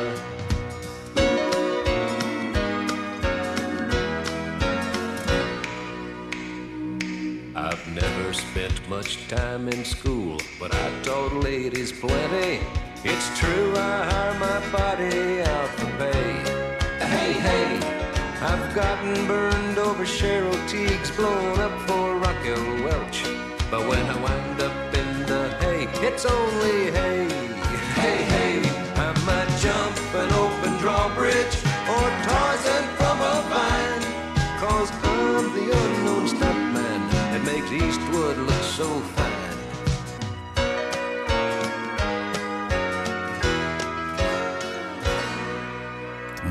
I keep pressing the button when there's nothing there, and that's boy oh boy. If only I had some brains, then maybe I could do that.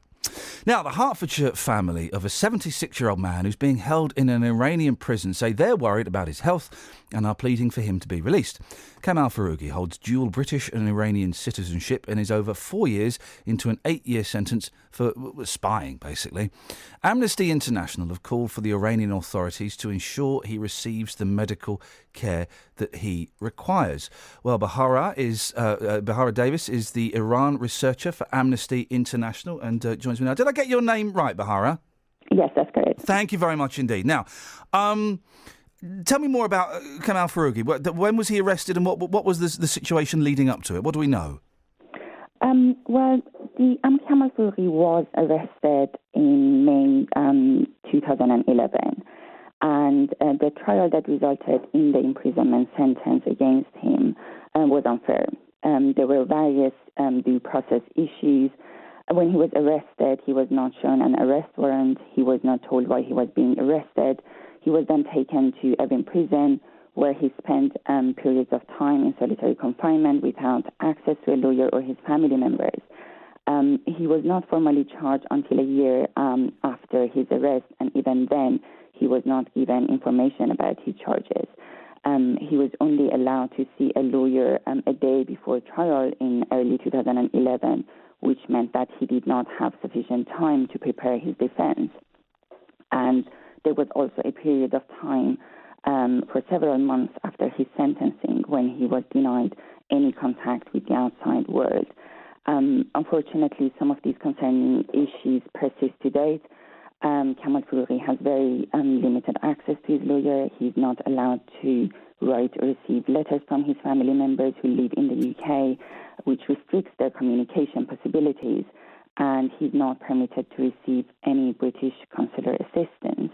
In fact, he's never been allowed consular assistance. The Iranians don't recognise his dual citizenship, do they? They consider him not to be British and Iranian. They consider him to be purely Iranian. That's correct. Iran does not recognize dual nationality. However, laws in relation to access to consular assistance for foreign nationals who do not hold Iranian nationality are also quite vague and effectively leave it at the discretion of judicial authorities to allow such access. Bahara, what is he accused of doing? Espionage is a vague term. Can we be any more specific than that? That is correct. Espionage is a vague term, and as mentioned, it does not seem that the authorities have given sufficient information to Kamal Foulouri about the basis of the charges that he's faced.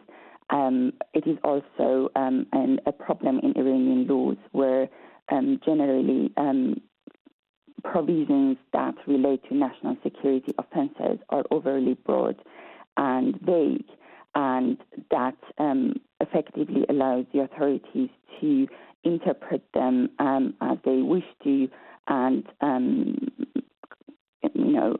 consider a wide range of activities to be criminal. And now we are quite concerned about Kamal Foulouri's deteriorating health. We know that he has several medical conditions. We understand that due to his medical background, prior to his arrest, his doctors had recommended that he should have regular specialized medical tests and checkups, including screening for cancer. And we are concerned that he has not had access to this test. He has been transferred to a hospital several times but has not received the care he needed, apparently because specialists have not been available. Amnesty International has urged the Iranian authorities to ensure that Kamal Foulouri receives the specialized medical care he needs outside prison, and has also called on them to grant him conditional release on the basis of a provision in Iran's penal code, which would allow for his release as he has served more than one-third of his sentence. Do we know, and you may not know the answer to this, but I kind of do have to ask it, is he guilty? Did he do it? I do not. I think that it's not the key issue at the moment. So his guilt is not the issue for Amnesty International. The issue is the treatment that he is receiving, whether he's guilty or not. The issue is that we have serious fair trial concerns, and as I explained, he had no access to a lawyer. He had no access to his family members. He was not given information about the charges he faced, which meant that he had little information to use to defend himself. Yes, at the moment, the key concern is the fact that as elderly man in Iranian prison, where general conditions are quite poor, he's not receiving the medical care he needs. Because I have to say, and I'm saying this simply because I know that other people, I will get texts saying this, if he were guilty, you break the law in a country that doesn't have particularly good prisons or human rights within those prisons.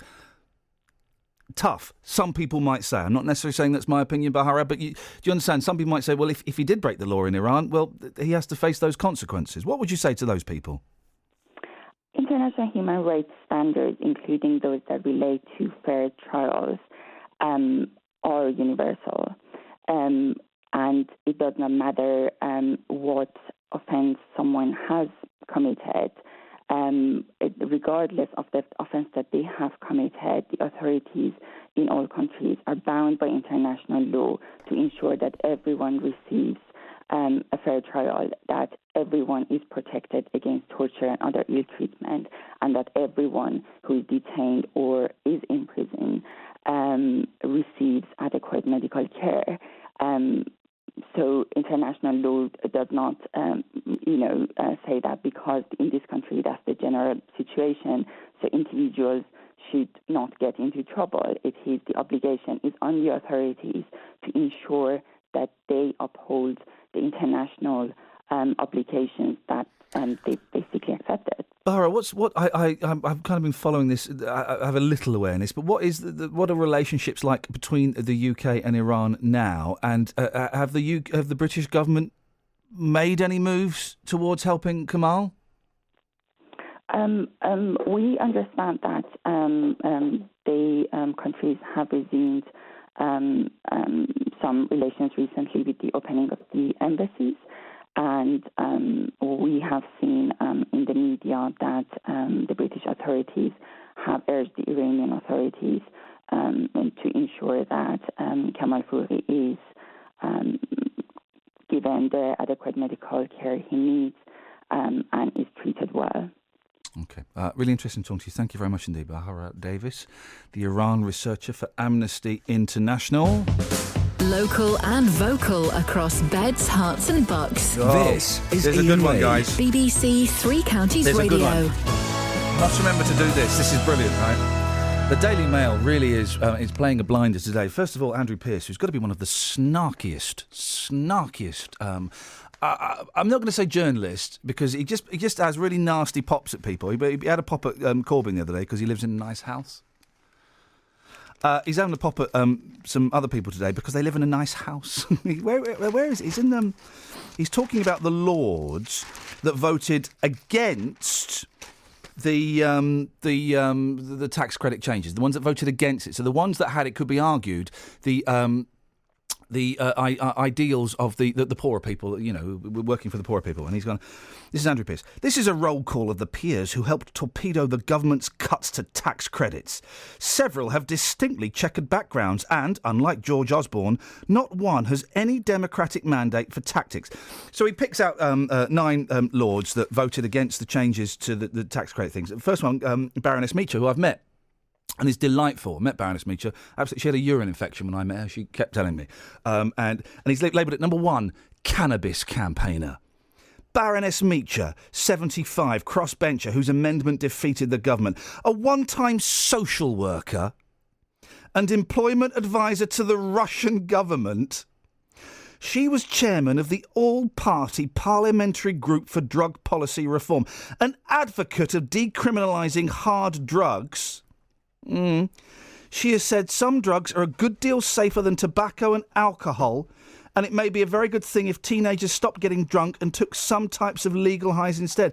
Well, some drugs are a good deal. So I've interviewed Baroness Meacher about her views on drugs, right? And she's not just saying it because she thinks it's nice.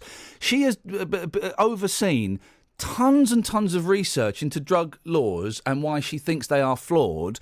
And she's got stats and she's got figures and she's got knowledge of why she thinks that. So to have a pop at her because she's was once a social worker and has done a lot of research into drugs. He goes on. Her first husband, this is Andrew Pearce writing this, who's a snarky little so-and-so. Her first husband was Labour Minister Michael Meacher, a close friend of Jeremy Corbyn, who died last week. Jeremy Corbyn's dead. She lives in a £2 million house in Highgate, North London, and rents out 2 adjoining flats. So he's having a go at her, right, because she's quite wealthy and she thinks that maybe drugs should be legalised. Not mentioning the fact that multi-millionaire Andrew Lloyd Webber flew over from New York so that he could vote to keep the tax credit changes. Multi-millionaire Andrew Lloyd Webber, who's never done a day's work in his life. Anyway, that's not the point I was going to get to. Let me get to video games in a second. Let's have some Trav first. Travel news for beds, cards and bugs. BBC Three Counties Radio. very busy on the M25 clockwise between junction 24 for Pottersbar and 25 for Enfield. That's because a vehicle broke down there earlier, but it's all open again now. It's slow on the M1 southbound. There are patchy queues between junction 12 for Flitwick and 9 for Redbourne, and it's also looking very, very, very wet because of the rain, and visibility could be a problem because of that. In Dunstable on the A5 High Street North, it's slow around Church Street, and in Walthamstow, if you're heading into London, in the North Circular Road, there's been an accident at the Crooked Billet underpass. It's causing long delays in both directions. Eastbound, the queues are from the Kenninghall interchange in Edmonton. On the East Midlands trains, there's no service between Kettering and Leicester because of overrunning engineering works. But looking at the train departure boards on services to London, there are no reported problems. Samantha Bruff, BBC Three Counties Radio. Across beds, hearts and bugs. This is BBC Three Counties Radio.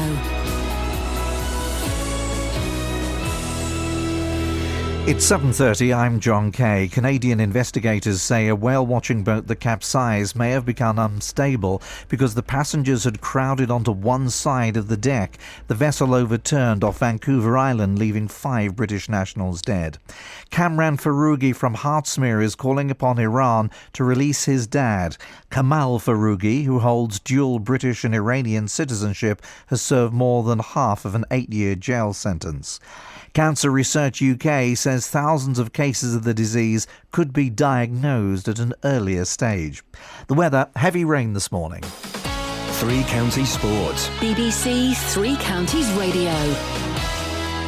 Chelsea are out of the League Cup after being beaten 5-4 on penalties by Stoke at the Britannia Stadium. Eden Hazard missed the crucial spot kick. He's not scored a goal this season yet for Chelsea, and he's not scored here! Saved by Butland! That's it! Stoke have knocked out Chelsea! 5-4 in the penalty shootout! Alex Oxlade-Chamberlain and Theo Walcott both suffered injuries in Arsenal's shock 3-0 Capital One Cup defeat to Championship side Sheffield Wednesday. Though putting out a strong starting 11, manager Arsene Wenger admits his bench lacked the experience to cope. Sheffield Wednesday was sharper, quicker. We were too young and too naive in the end when we lost Chamberlain and Walcott. After that, we were too short in midfield. We are disappointed, of course, but I believe that happened to us before, and we always responded well. Championship Hull are also through after beating Premier League Leicester in a shootout, while Everton also needed penalties to beat Norwich. Tonight, Liverpool host Bournemouth with manager Jurgen Klopp still looking for his first win. Daniel Sturridge again misses out with injury. Manchester City take on Crystal Palace. Southampton play managerless Aston Villa, and Manchester United are at home to Middlesbrough. Great Britain's women gymnasts have won their first ever World Team final medal by claiming bronze at the World Championships in Glasgow. So a double celebration for Amy Tinkler, whose performance in the vault helped the team leapfrog the Russians. Well, just finally though, Amy Tinkler, your last vault as well. Just how was the pressure going into that last vault? Yeah, I mean, I'm speechless to be honest. I don't even know what to say, but oh my God, I'm just so proud of everyone. I can't believe it. And what a birthday present as well. And we have one more for you from BBC Sport, and also all the viewers out there. Amy Tinkler, happy 16th birthday. Thank you. Thank you so much. World Rugby and Rugby World Cup 2019 have confirmed the dates for Japan 2019. The tournament will start at Tokyo Stadium on Friday the 20th of September, with the final at the International Stadium Yokohama on Saturday the 2nd of November. World Rugby chief Brett Gosper says Japan's performances during the current World Cup can only enhance the tournament. Had they not been successful in this World Cup, we would have seen a very successful World Cup in 2019. What adds to it is that there's a little bit of a story around them. I mean, they created the biggest upset, probably not just in World Cup history, but in rugby history. They've got an entire population now that seems to be behind them and interested in them. That's going to create the interest that we're looking for across the nation. That's Three Counties News and Sport, and I'll have more for you at 8.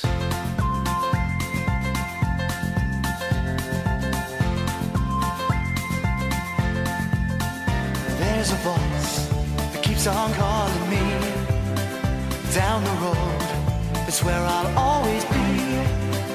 Every stop I make a new friend. Can't stay for long, just turn around and I'm gone again. Maybe tomorrow I'll wanna settle down. Until tomorrow I'll just keep moving on. down this road that never seems to end. When new adventure lies just around the bend. So if you wanna join me for a while, just grab your hat, come travel light, that's old style. Maybe tomorrow I wanna settle down. Until tomorrow, the whole world is my home. So if you wanna join me for a while, just grab your hat, come travel light, that's old style. Maybe tomorrow I wanna settle down. Until tomorrow, I'll just keep moving on.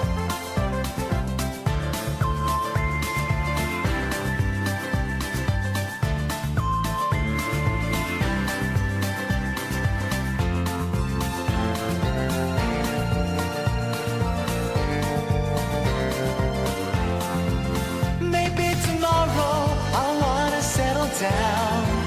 Until tomorrow, I'll just keep moving on. There's a world that's waiting to unfold, a brand new tale no one has ever told. We've journeyed far, but you know it won't be long. We're almost there and we paid our fare with a hobo song. Maybe tomorrow I wanna settle down.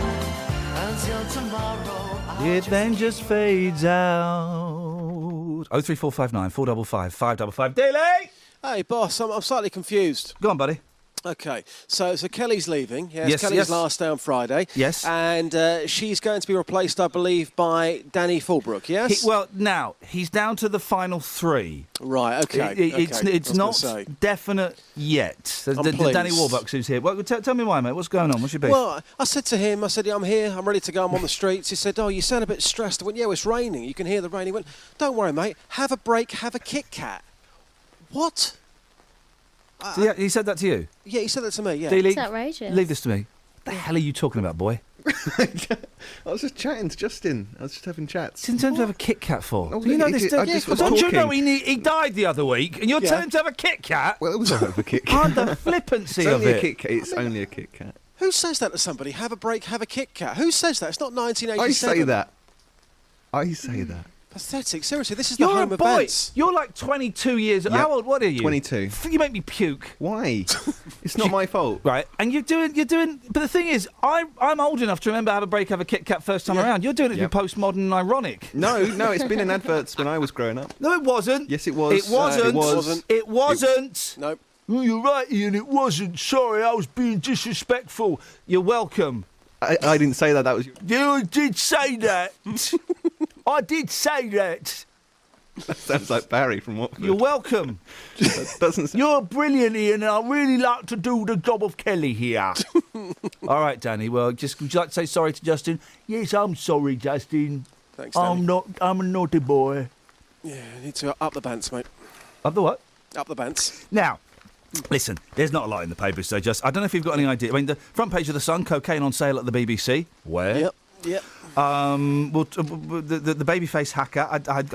I do respect the babyface hacker. I tell you what, we don't know if it's him, and there's an investigation going on and all of that. First of all, if it is a child that has hacked into TalkTalk, then instead of arresting him, give the guy a job in the government. Let him work for MI5 or MI6. Do you know what I mean? If there's kids that can do actual war games like that, then, these people should be given jobs. Well, we had a situation like that with another guy from Hertfordshire, and his name escapes me at the moment. Was it Mark or Kevin or Keith? McKinnon, wasn't it? Steve. Yes, I think it might have been. Yeah, he hacked into the American government computer system. To look for UFOs? Yeah, absolutely. And they should be giving people like that, obviously not a pat on the back for what they've done, but clearly they're very talented in what they can do. It's a gift. Absolutely. It's a gift. Yeah, Totally. Yeah.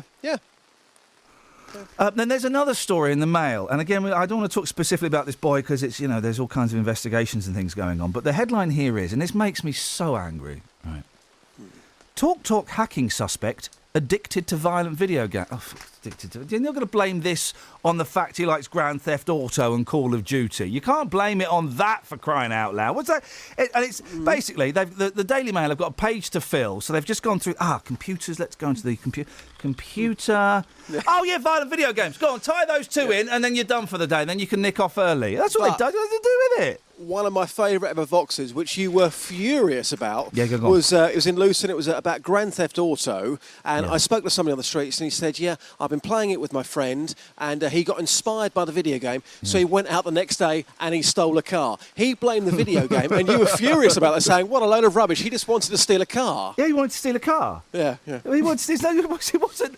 Oh, do you know what? I'm playing Grand Theft Auto, and smashing the window and dragging the person out of the car is so much fun. I'm going to do that for real. It wasn't how the train of events that went through his mind. But, some people, they are a bit silly. They can't separate the two, can they? No, exactly. But then, Mark Chapman shot John Lennon because he read a book. He read Catcher in the Rye, and he thought it was about him, and he thought it was him telling him to kill a beetle. So what? We're going to ban books? Yeah, no, we're not going to ban books. We should. No, you're wrong. Wrong answer. Yes, we're going to ban books. We should ban books. The British hit singles is something I read every single week, and you know what? You don't read it every single week, mate. Not since someone nicked it. That's true. I'm at my wit's end here. Very clever. Did you not get a replacement for that? Not yet, no. All right, leave it to me. It's your birthday present coming up. Leave it to me. Leave it to me. It's your birthday present coming up. You're a good guy. Thank you. Maybe you can get something out of this. It's a musical kind of vibe this morning, and why the hell not? Jacko is the top dead star, and do you know what? Ooh. It's 7 years to the day since we lost Michael Jackson. No, it's not. Yep, 7 years. No, it's not. It's not. 7 years. No, it was in the summer. Yeah, exactly. 7 years to the very day since we lost Michael Jackson. Yeah, but it's now winter. So how can it be 7 years to the day if we lost him in the summer? It's 7 years. Because I was singing Farewell My Summer Love. 7 years to the very day since Michael Jackson beat it for good. And it was bad. And it made me cry with my friend Ben. We were off the wall. I don't know any more Michael Jackson references, so I'm kind of out there. Michael, I want you back. 7 years to the day since Michael Jackson died, and he's now topped the list of highest earning... Oh, yeah! Isn't it funny, right? Because let's be honest, he was perhaps... And we could do this as a photo as well. Effeminate male pop stars, right? He was one of the campest male pop stars, right? Very, very camp. That voice, the slim stature... Ow! Ow!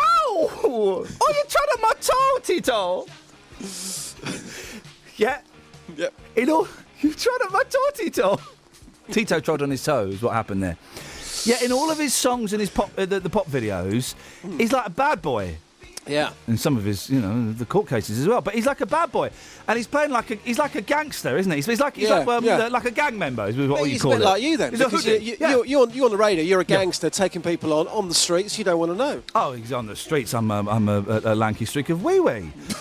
You wouldn't see me in the rain out there, but he played like a hoodie, doesn't he? In the pop videos. Yeah, bad. And in real life, he's a bit limp. Yeah. Well, he is now.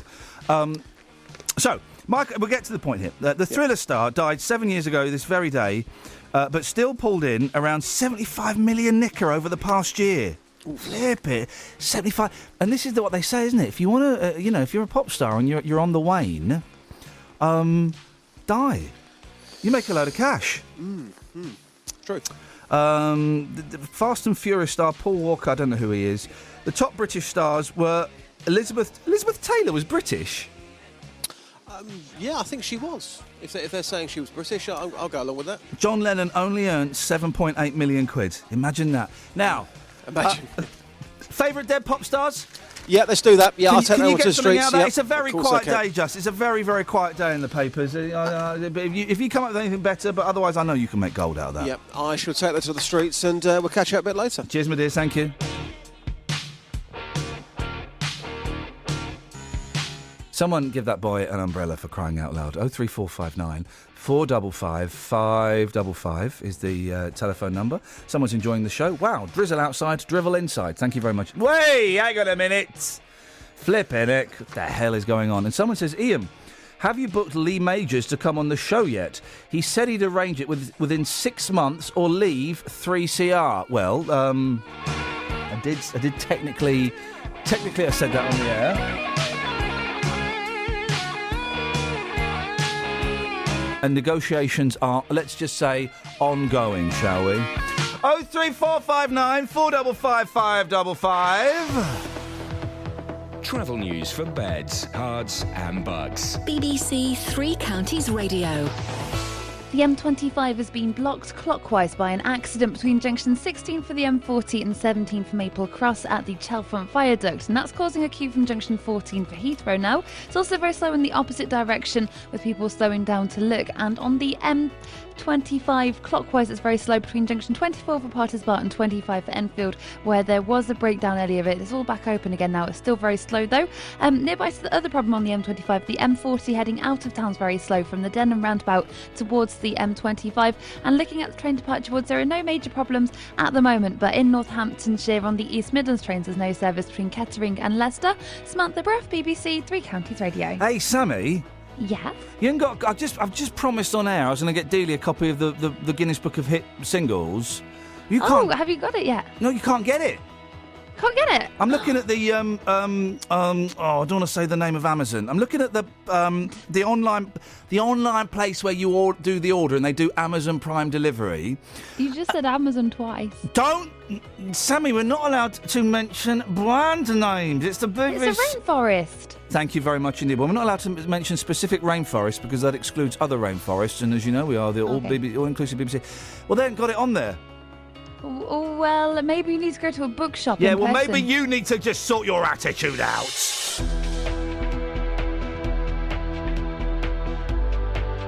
7:46. It's Tuesday, the 28th of October. I'm Iain Lee. These are your headlines on BBC Three Counties Radio.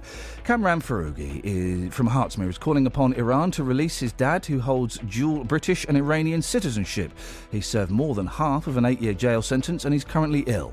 Cancer Research UK says thousands of cases of the disease could be diagnosed at an earlier stage, and 2 senior police officers have suggested that the era of the bobbies on the beat has come to an end. Let's get the weather. Beds, Hearts and Bucks weather. BBC Three Counties Radio.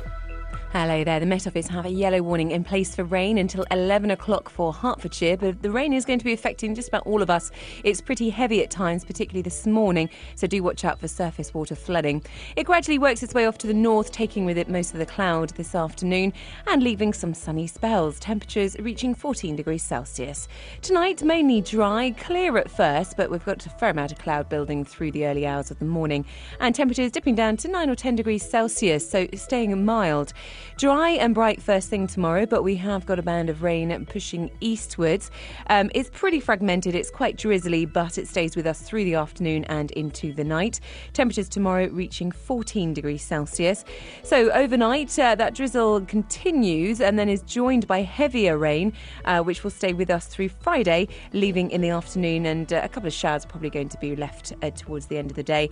Saturday and Sunday, though, looking dry and brighter, a bit cloudier on Sunday, though, with some mist and fog during the night and in the mornings, but staying very mild indeed. That's your latest forecast. Thank you very much. On this week's Best of podcast. What's all this about kicking a cow, Peter? Line 3, what would you like to say? Download all the latest podcasts at bbc.co.uk/Three Counties Radio. Morning, Ian, how are you? Is that your real voice? Hi. Is that your real dog? The Iain Lee Best of podcast. What's the youngest Gary you know? I need you to talk about Kelly in the past tense, OK? Do you know what that means? I forgot Grumpy Jamie was coming in today. Yeah. What a buzzkill. Remind us why I thought it was a good idea to invite you in. Download all the latest podcasts at bbc.co.uk/Three Counties Radio. This is Iain Lee. On BBC Three Counties Radio. Life is returning to its dull, boring, staid, normal self in Potters Bar after 2 suspected World War II shells were found in a garden. Shells, not shelves. I may have said shelves. 2 devices were discovered in Park Avenue on Sunday. But it kind of got me thinking, how many bombs left over? Every time every now and then, every few months, you get a bomb. Oh, we found a World War II bomb. How many have they left over? Let's speak to the writer and military historian, Dr. Mark Felton. How many World War II bombs are left out there, Mark? Quite a lot. The Germans dropped 75,000 tons of bombs on the UK in World War II, and of that, between 5 and 15% never went off. Wowzers. Now, why did they not go off? Was it bad bombmanship, bad bomb design, or is it just, that's just what happens with bombs? Sometimes they don't go off. Absolutely. The second answer. German engineering's fantastic. They produce very, very good, well-engineered bombs. But unfortunately, if it lands in the wrong place, the wrong kind of soil or bounces or something, these things won't necessarily go off. And then, excuse me if these questions sounds really, really dumb, Mark, but this has had me scratching my head for some time. So a bomb that didn't go off, would it somehow bury itself underground, or would it just lie there and, kids would play? How come they hadn't been noticed at the time? Well, these bombs would have landed at very high velocity and buried themselves many metres below the ground. Not noticed at the time because of the bomb damage from the actual bombs which had exploded. So, a relatively small hole which probably collapsed itself quite quickly wouldn't necessarily be noted when, houses are on fire and everything's destroyed. So that's how these particular bombs managed to disappear. Do these bombs ever spontaneously go off? Because you often hear, workers stopped in North London because they've dug up an old bomb. Do these bombs ever go off spontaneously?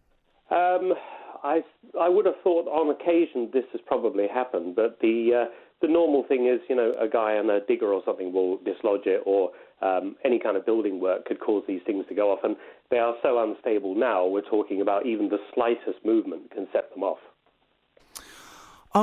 There must be a real moment of, first of all, fear, and I would imagine then excitement at a work site because they get the rest of the day off. Have you been to one of these sites when they found one of these bombs? I just wonder what the atmosphere was like. No, I haven't, I'm afraid, but I have written about it a bit and spoken to a lot of people involved, especially on the bomb disposal side. I mean, discovering these things, they're normally misidentified because they're very difficult to note as a bomb, this rusty tube-like structure. The fins have come off a long time ago, etc.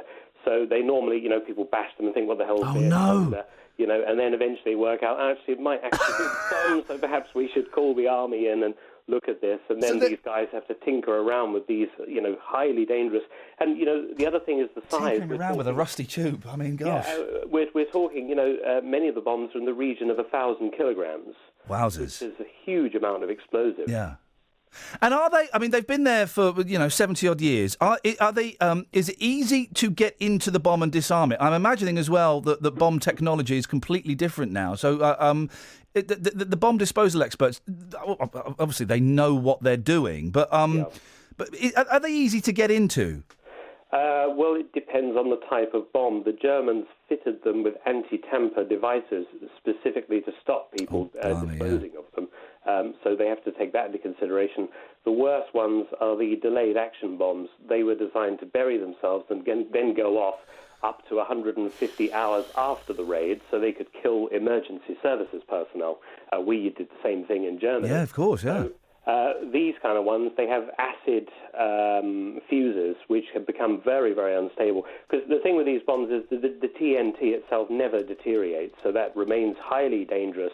But the fuses, they do badly deteriorate, and that becomes extremely difficult to actually defuse them. So that's the really dangerous part for the guys, is disconnecting the detonator from the actual explosive itself. Mark, why are we still fascinated with all this stuff? I think it's because World War II, it's an endless series of fantastic stories of human endurance and survival and all of those kind of things. And for us, regarding the bombing, we were bombed. This was the Blitz and everything else. This was civilians in the front line. So that's why it still is remembered and talked about. And it's important we don't forget what happened in this country during the Second World War. One final question. We get this when we're building, blocks of flats and stuff like that. Do the Germans have the same thing when they're like digging up, Germany to build flats? We've lost you. We just lost you for a second. Sorry, Mark. What was that? Yeah. I'm very glad you asked me that question. The Germans dropped 75,000 tons of bombs on Britain. We and the Americans dropped 1.9 million tons. So you can imagine, with a failure rate of 5 to 15%. They got loads more. Yeah, they're talking hundreds of thousands of tons, and they're pulling out around about 2,000 tons a year. Blimey.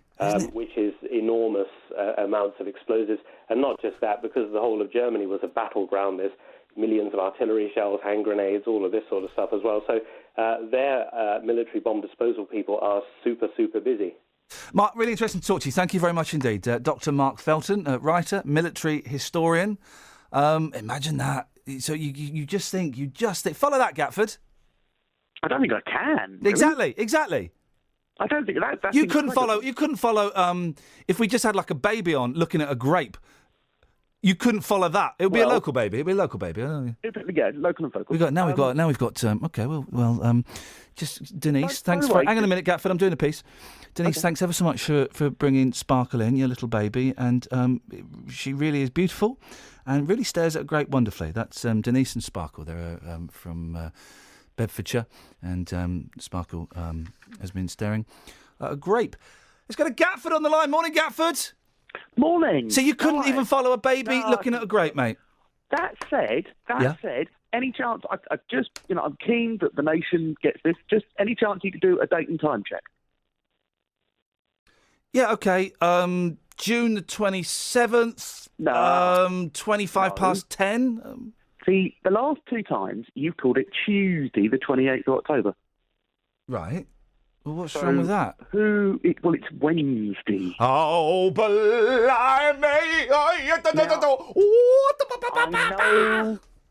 I know Kelly Betts is leaving, and I assume she's producing the show. Hang on a second. Yes, Kelly Betts is leaving, and she's producing the show. What kind of discipline do you feel you should lay down? I'm going to give her some discipline. Hang on a second. Kelly, you are a very, very naughty girl. That's that sorted. Hang on a second. Hang on a second. Peter? Hi, good morning. I've got something for you. And what is that? All right, Peter. What do you want to have a whinge about today? I was listening to you talking about bombs, actually. About what? We were talking about bombs. Bombs. Clean your ears out, not bums. Bombs. Bombs. Right, now then, during the war, the ARP and the firemen... Whinging his way across beds, hards and bugs. Peter in Woolmer Green. Bodies, basically. Peter! People. Okay, well, you put a little dampener on things there. They didn't look for unexploded bombs very much. No. And occasionally they used to find one. Yes. And at the same time, we don't talk very much about all the big galvanised tanks that was full of water waiting to be sprayed onto... Why would we talk about the big galvanised... Because the kids in East London in them days, we used to fill them with fish.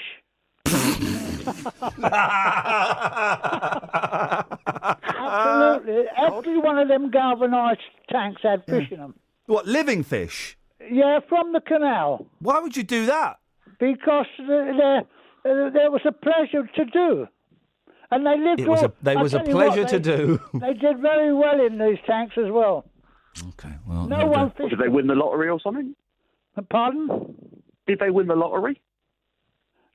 Did they what? Win the lottery? You said they did very well. By the way,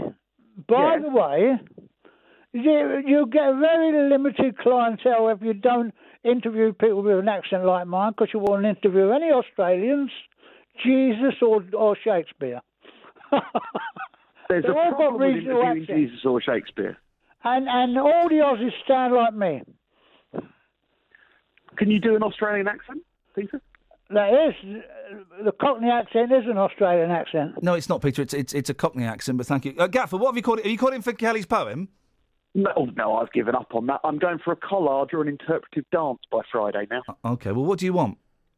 Well, I was trying to pick you up on your Wednesday thing. Well, I'm going to pick you up on the fact I've just cut you off. Okay. Travel news for beds, cards and bugs. BBC Three Counties Radio. On the M25, they're accused clockwise approaching junction 16 for the M40 because of an accident that's just happened there earlier on this morning at the Chelfront Viaduct. It's been moved off the road now, but it's still very, very slow. And also clockwise, it's busy between junction 24 for Potters Bar and 25 for Enfield after a lane was closed there earlier for a breakdown. All the lanes are back open, but it's still very slow. It's busy on the M1 southbound between junction 13 for Bedford and 9 for Redbourne, and there's patchy queues all the way down the M1. Looking at the cameras, it's very wet, and the visibility is quite bad there too. On the A5 High Street North southbound, it's very slow from Houghton Road towards Brewers Hill Road through the roadworks. And on the trains, there's no reported problems at the moment. Samantha Bruff, BBC Three Counties Radio. Thank you, Sammy. Yes, I know. Morning, guys. Iain Lee, BBC Three Counties Radio. Not a clue what we're talking about. Oh, OK, here we go. Where do you keep your fish? There we go. That's what we'll do for the last hour of the show. Local and vocal across beds, hearts and bucks. This is BBC Three Counties Radio.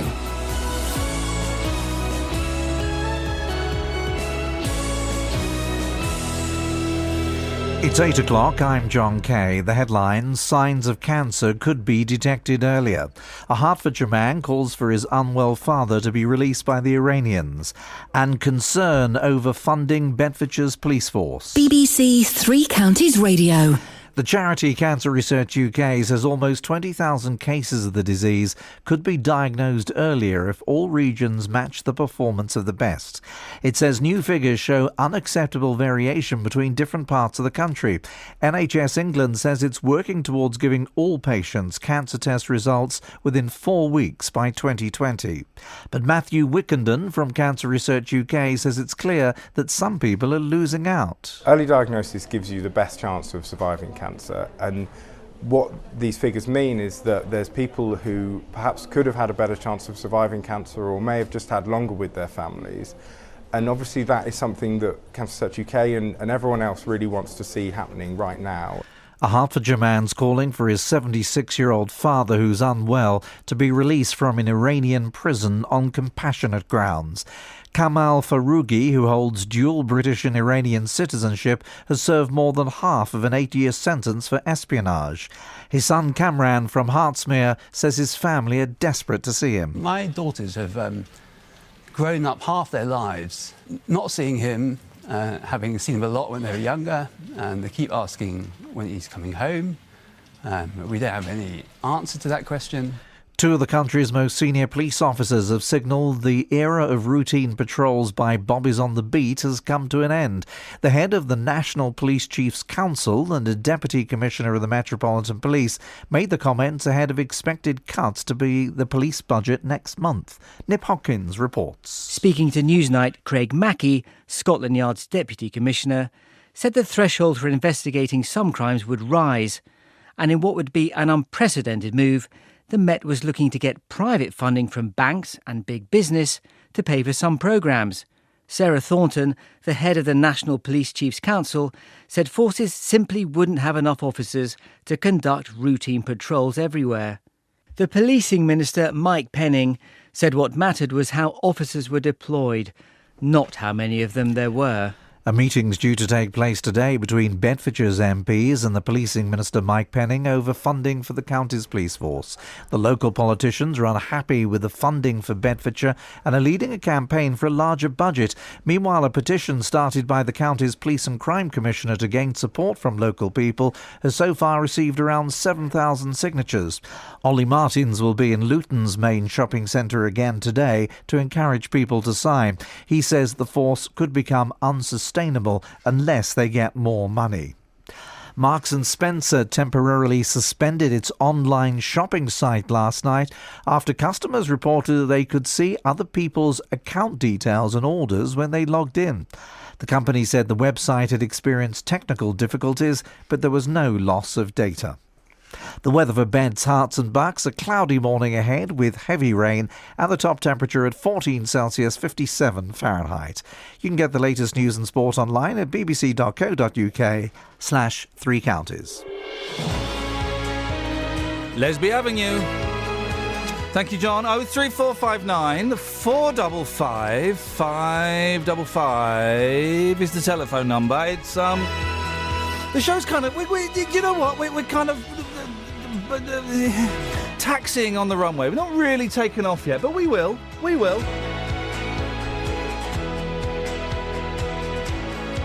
We'll get there, guys. Don't worry. Don't panic, Mr. Mannering. Your favourite dead rock star? Where'd you keep your fish? Ever found an unexploded bomb? Ever found any... There we go. What have you found buried in your back garden? Ladies and gentlemen, we're there. 03459 455 555. You can text 81333. Start your text 3CR. If you wanted to, you could also send us an email. ian.lee@bbc.co.uk. I spell Ian properly, by the way. IAIN.LEE at bbc.co.uk. Across beds, hearts and bucks. This is BBC Three Counties Radio. Kelly Betts. It is her last week here this... hang on a second. Let me just... Bob, what do you want? Hello, I just want to say to Kelly... Yes? Sorry she's got to leave. Yeah, she has to leave. She's very good. She is good. Lovely programme. I'm up every morning at 6 o'clock to listen. Well, you're very good. Well, but you say that Kelly's very good, but good at what? This is the thing I've never been able to ascertain. No, she is in charge. What? She's what? She's in charge of the whole programme. This man sitting up there. Oh, Bob. Stop, listen. Stop. This man you've got speaking at the moment, he goes, goodbye, Kelly. Yes. Can we have somebody who doesn't stutter? Next, please. Hang on a minute. You're telling me you want someone who doesn't stammer? Yes. You know you're on the air and you're talking to me. Am I really? Not anymore, you're not. He's telling me he doesn't want a stammerer. I thought he'd been applauding that, the brothers and everything. 034. Well, Kelly, it's great to have you in charge. Apparently that's what you do. I was completely unaware of that. This is Iain Lee. On BBC Three Counties Radio. There we go. Now... OK, on to more serious issues. The Hertfordshire family of a 76-year-old man who's being held in an Iranian prison say they're worried about his health and are pleading for him to be released. Kamal Farougi holds dual British and Iranian citizenship and is over 4 years into an 8-year sentence for espionage. Amnesty International have called for Iranian authorities to ensure he receives the medical care he requires. Well, his son Cameron joins me in the studio. Thanks very much for coming in. It's nice to meet you. Thank you, Ian. What happened to your dad? Well, this all came out completely out of the blue in May 2011. He was in his Tehran flat with his wife, my stepmom, 2 friends, and 5 guys just knocked on the door. No ID, plain clothes, and just said, "You're coming with us." He would have been what, 70 there? 71. 71. Yeah, okay. Yeah, and they're like, "Who are you? What's going on?" Didn't give any explanation. Just said, "Sorry, you've got to come with us." No charge, no ID, no explanation, and just took him. And then, it took about a year before he was even told he was being charged. It took about another year before he was, had a trial. Even during that second year, he wasn't even told really what the charges were. And then, the trial happened in 2013. And then we got sort of shock number one was this taken, and we were told, stay quiet. If you go public now, it'll get a lot worse for him. Who was telling you that? We had a number of sort of friends in Tehran. He had a lawyer. This is obviously a very different system. And the implication was, if you kind of made a fuss about it, it would affect his case and badly. it could escalate quite significantly. Wow. Yes, and obviously in that country, a lot of people get very severe sentences. And to be honest, we just thought from the beginning this was a big mistake. Just got completely confused. Had no understanding of what this was about. My stepmom stayed in Tehran for a while and was able to visit a few times, tried many times, and was supposed to have access more often than that. Was being told by him, "I'm just being questioned about everyone I know in Britain," and going through my records and going through my phone and saying, "How do you know this person? When do you meet this person?" And he said, to be honest, I'm comfortable. I think this will blow over in a few weeks. I'm comfortable. We just sit it out. If we go public now, they might get it might get much worse. I think this will be over in a few weeks. Tell the family not to worry. Then my stepmom came over later in 2011, hasn't gone back since, been on the phone with the lawyer and friends in Tehran. Is she worried that if she went back, she'd be arrested? She was, yeah. Right. Yeah, she was. I mean, to be honest, the problem is none of us know what this is about, and so, we're all worried, and, none of us have gone back. And the other problem is that, he's not really allowed any visitors. Yeah. So he gets no visitors. He hasn't had proper medical care. He was relatively healthy when he went in, but now his health is deteriorating. What? So it's espionage, so spying. Well, there were two charges. One was, we only found this out in 2013. One was espionage, and one was alcohol in the home. And the espionage was 7 years, and the alcohol was 1 year. And the espionage, were like, what on earth? Where did this come from? Really. I have to ask: did he have alcohol in his home? I think he did. Yeah. Okay, and that's illegal in Iran, is it? That is, but on the other hand, it's totally unheard of for anyone to get jail time for it. And the normal practice, if it's found, is they ask you to pour it away. They don't make a big thing of it, and then occasionally you get a fine. And we've had.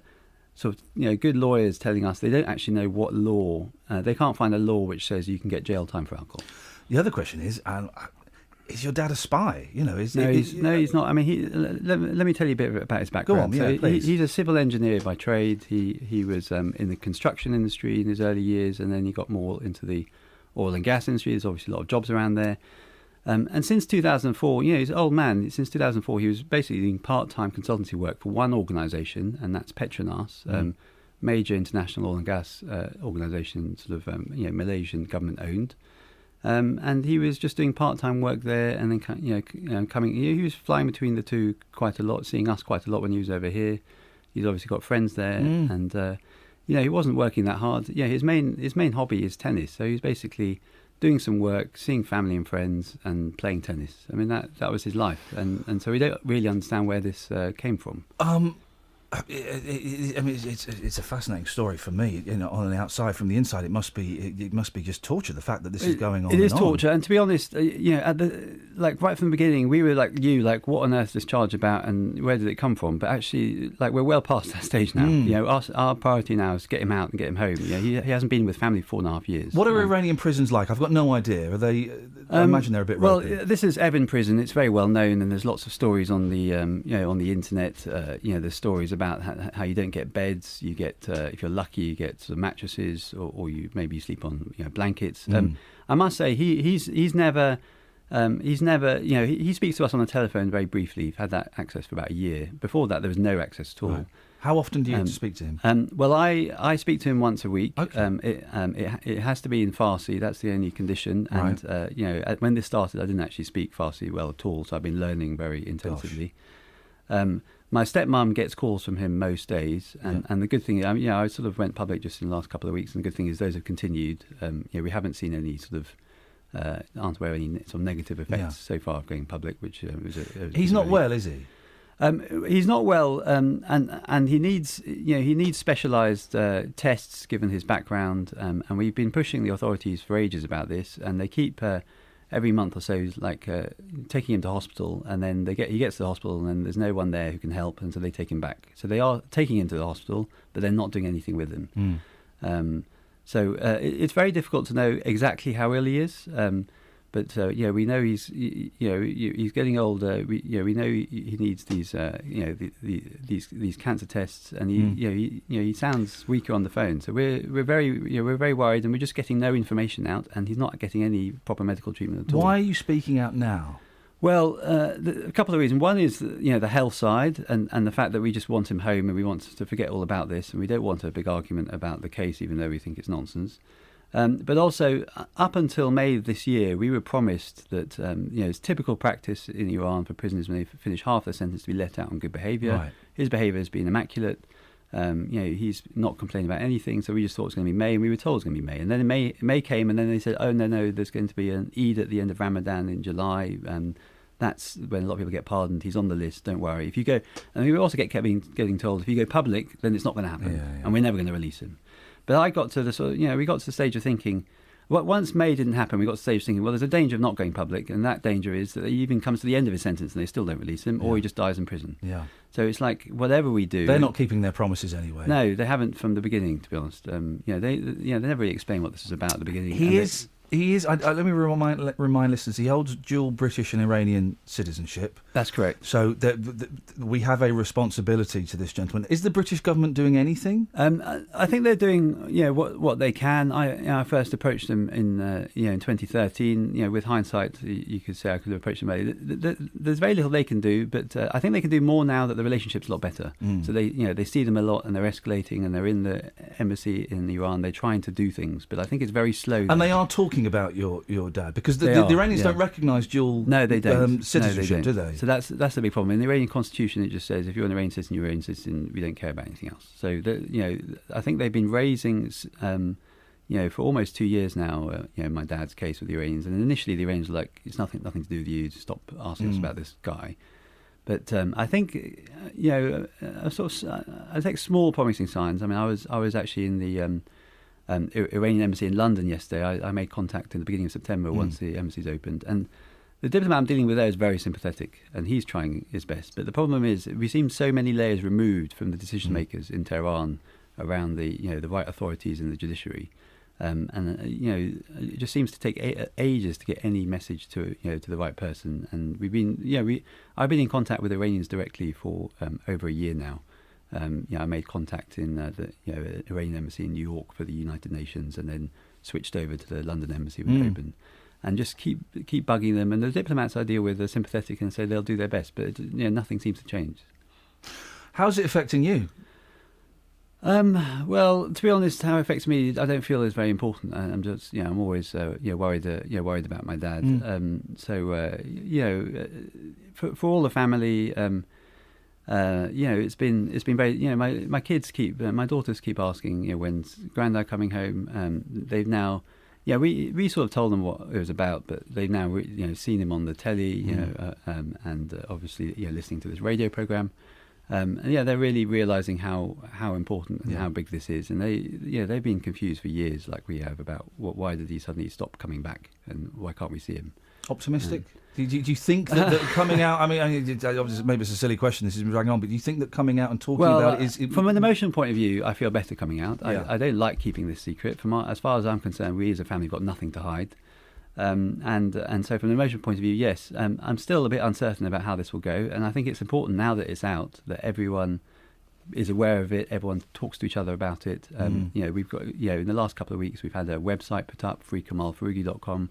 Just spell that out for us so that people can go and have a look at that. So free, F-R-E-E, obviously, and then it's all one word, and then my father's first name, K-A-M-A-L, and then his surname, my surname, F for Freddie, O-R-O-U-G-H-I. .com. All right. freekamalfarougi.com. And same spelling, facebook.com/freekamalfarougi. So we've got a Facebook page. Okay. I've got a Twitter account.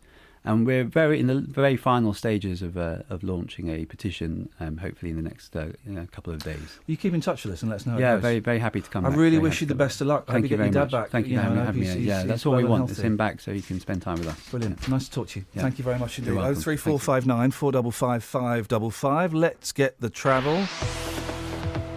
Travel news for beds, cards and bugs. BBC Three Counties Radio. There are queues on the M25 clockwise. There's been an accident just after junction 16 for the M40, which is causing a delay from junction 15 for the M4, and it has been reopened, but it's very slow. And there's also long delays on the M25 anti-clockwise, all the way from the M1 around to junction 14 for Heathrow after an accident's happened there, and joined up with the rush hour queues. On the A1M, it's busy southbound between junction 10 for Baldock and 7 for Stevenage, and on the A5 High Street North in is looking very slow southbound from the Houghton Road towards Brewers Hill Road through the roadworks. On the East Midlands trains, there are delays between Luton and St Pancras because a train's broken down. Samantha Bruff, BBC Three Counties Radio. Sammy, thank you very much indeed. We're all just saying what a nice bloke Cameron was, flipping heck. And well, his dad's got a good one fighting for him in his corner. We'll keep you up to date with that story. If we get any more details about that as it goes on, we shall of course let you know. Thank you so much for coming in. Makes you think, doesn't it? Right, where are we now? It is 8:18. It is, for you pendants out there, it's Wednesday, the 28th of October. I'm Iain Lee. These are your headlines. A meeting is due to take place today between Bedfordshire MPs and the Policing Minister Mike Penning over funding for the county's police force. Kamran Foroughi from Hertsmere is calling upon Iran to release his dad, Kamal Foroughi, who holds dual British and Iranian citizenship. And Canadian investigators say a whale-watching boat that capsized may have become unstable because the passengers had crowded onto one side of the deck. Every weekday morning. Isn't it nice to have a good discussion about things in a polite way? My opinion is, you make a very valid point. As long as the person can do the job, I don't care. Hence, I'm saying she's completely out of touch. It doesn't always happen like that, though, does it? Well, if you let me speak, I'll let you know what they are then. Well, that don't prove that an accident's been caused, does it? The JVS Show. My big phone in every morning from 9 gets everybody talking. First of all, I congratulate you. Got a very good topic on this morning. I'd like to share some experiences. I'm not going to respond to that statement because I find that quite inflammatory. The JVS Show. Weekdays from 9 on BBC Three Counties Radio. A poster campaign to raise awareness of child abuse has started in Milton Keynes. Images with the words "Milton Keynes says no to child abuse" have gone up in the town on buildings and on the back of buses. Well, Jane Held is the independent chair of the Milton Keynes Safeguarding Children Board. Jane, I think the way that these interviews have been written out for me, I think I'm supposed to be a little bit snarky about this, but I've seen the posters. I think they're a great idea. How did they come about? They came about because we know, and all the national research says, that the best way to protect children is within their own communities and their own families. So we wanted to help raise awareness of that and help people realise that it's the right thing to do if they're worried about a child, to talk about it. The phone numbers and the email address that are on all the posters, where do they go to? Who will you be? Who will, if I were to, phone that up or send an email, who would I be in communication with? You'd be talking to somebody at what's called the Multi-Agency Safeguarding Hub. That's an organisational group of police and social workers who together will talk to you about what you're concerned about and will ask a number of questions to help decide what's the best thing to do about it. Of course, if it's a really big risk, you're really worried about it, go straight to the police. Yeah. I mean, supposing, I live 2 doors down and I see a 7-year-old kid, he comes out one day, he's got a black eye. Is that something I should be getting in touch with? What kind of things should people be contacting you with? And if you know the family well and you know that would be very, very unusual, and you know the little boy, you'd be able to say, "Hi, how did you get that black eye?" But if you knew that was the 3rd or 4th or 5th time you'd seen it, and he was showing other things that were worrying you about being anxious or frightened or bolshy or lots of things, that's when you really ought to start thinking, maybe I need to do something about this. And are the phone numbers, are they 24/7 or is it office hours? What's the deal there? Hello? Oh, sorry about. Oh, Jane, you keep disappearing. Whatever you're pressing, don't. No, sorry, the phone disconnected. My apologies. The old phone disconnected ploy. I've heard that before. Yeah, the phone number, is it office hours 24/7? What's? It's office hours is 01908 253 169 or 70. Out of hours, it's 01908 2655 545. Okay. So it is 24/7. Okay. Because we've had, I think the reason that we were doing this story, the way the show works, Jane, is I come in and there are some suggested questions for me and I follow them or I don't. I tend to prefer to have a chat. And the way these questions are written, I think I'm supposed to have a tone about this because of the phrase, Milton Keynes says no to child abuse. And the line is then, where actually says yes. And there have been 1 or 2 kind of dissenting voices on Twitter and Facebook and stuff saying, well, that's a stupid line, isn't it? But the poster isn't entirely that. That's just kind of the neat little tagline that you've got, isn't it? Yes, it's the way of getting people to realise that actually it's really, really important and it's as much their business as it is anybody else's. It's dead easy for people to think, that's somebody else's problem, that's the problem for social workers or it's a problem for someone else. Actually, it isn't. People in communities protect children. Jane, I wish you the very best of luck with it, and if one kiddie gets helped as a result of it, then it has been thoroughly worthwhile. So best of luck. Thank you very much indeed. Thank you very much indeed. 03459 455 555. Local and vocal across Beds, Herts and Bucks. This is Iain Lee. BBC Three Counties Radio. It's easy for people on Twitter to have a pop about something like that because you just get the line on Twitter. Milton Keynes says no to child abuse. Well, where would say yes then? What a ridiculous campaign. But, you know, go and have a look at the posters before you do that. That's not just, you know, saying Milton Keynes twinned with Montreux in France. And also, we say no to child abuse. Remember when I used to live in Slough? At one point they went up, and I think they were official signs, Slough, an anti-nuclear town was you get as you're driving. Yeah, maybe an anti-nuclear town, but it's a pro-dump. That's a little bit hard. No, it's quite fair on Slough, actually. 03459 455 555 is the phone number that David in Hitchin continually dials. Good morning, David. Hello there, Ian. Yeah, hello there, David. Classic pants. Still on that rubbish phone, I see? Yeah. Well, one of these days I'll have the money to get another one. Ah? One of these days I'll have the money to get another one. Ah? Yeah, exactly right. Thank you very much indeed. What you got for us, boss? Well, it's just, I know that Elvis had part Indian, American Indian ancestry. Yes. And for that reason, he did have a slightly ethnic look about him. David, your line is worse than usual. I can't. You're going to have to get a new phone, dude. Honestly, I tried and I just. Oh, hello, monkeys. So here's the thing. Danny Warbucks he's kind of in third place at the moment to replace Kelly Betts when she leaves. Third? Sorry? Third? Yeah, that's the latest. Who's second? Don't make it fourth. Well, Kelly Betts is actually second place to replace Kelly Betts. And who's first? I'm not allowed to say for security reasons. Who's security? Akeem's. But you shocked us all this morning by coming in wearing a shirt that looks like it's from the 1980s. Congratulations on that. Okay, there's nothing wrong with my shirt. It's flecked. I think we'd call that flecked, wouldn't we? Yeah. Why does everyone always pick on the shirt? Because it's a rubber shirt. They always pick on that shirt specifically, or your other shirts? This shirt specifically. Well, then that answers your question, Matt dude. Lockwood thought I had dandruff on me. It looks like it. He's a fine one to talk. He'd have dandruff if there wasn't so much grease in his hair holding his dandruff in place. Yeah, he probably would. Well, you shocked us this morning because you're here. You're not dedicated to the cause. You're here today. You're here tomorrow. You're not here Friday because you're going to. Well, you're going back in time. You're going to Blackpool. Yep. Why? I don't know. Just fun. Halloween. Who goes to? Is it like you like loads of your young friends? No, not loads of my young friends. No. Who your boyfriend? Who are you going with? Girlfriend. Your girlfriend, and you were going to Blackpool for Halloween. Yeah. Why? It was her idea. Is it? Have you got spooky balls? Halloween ball? Are they having Halloween balls up there? Oh no, there's a gig. Now we're in. Gig. Now we're in. Kelly, over to you. He speak your language. Yeah. Who are you going to see? James Bay. Oh, you? Yeah. Oh, from Hitchin. Yep, good guy. Oh, I first heard him in 2007. While those two are having a chat about James Bay playing in Blackpool, let me tell you what's actually happening. Danny is probably going to get the job filling in for Kelly. He doesn't know this yet. We don't want him to know it. We want him to work really, really hard this week.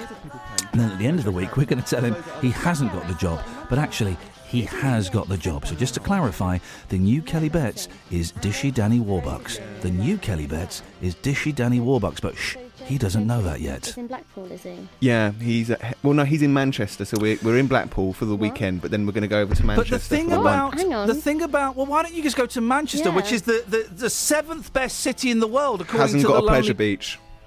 Well, neither has Blackpool. It's called a pleasure beach. It should be called a flipping miserable beach from the 70s. It's horrible there. And Blackpool in October, sweet Lord, you're going to want to kill yourself. So go to Manchester. Manchester's got the gay canal. It's got you go 10 miles out, you've got a statue to Frank Sidebottom. It's got a library, it's got all these things in Manchester. Blackpool's got nothing.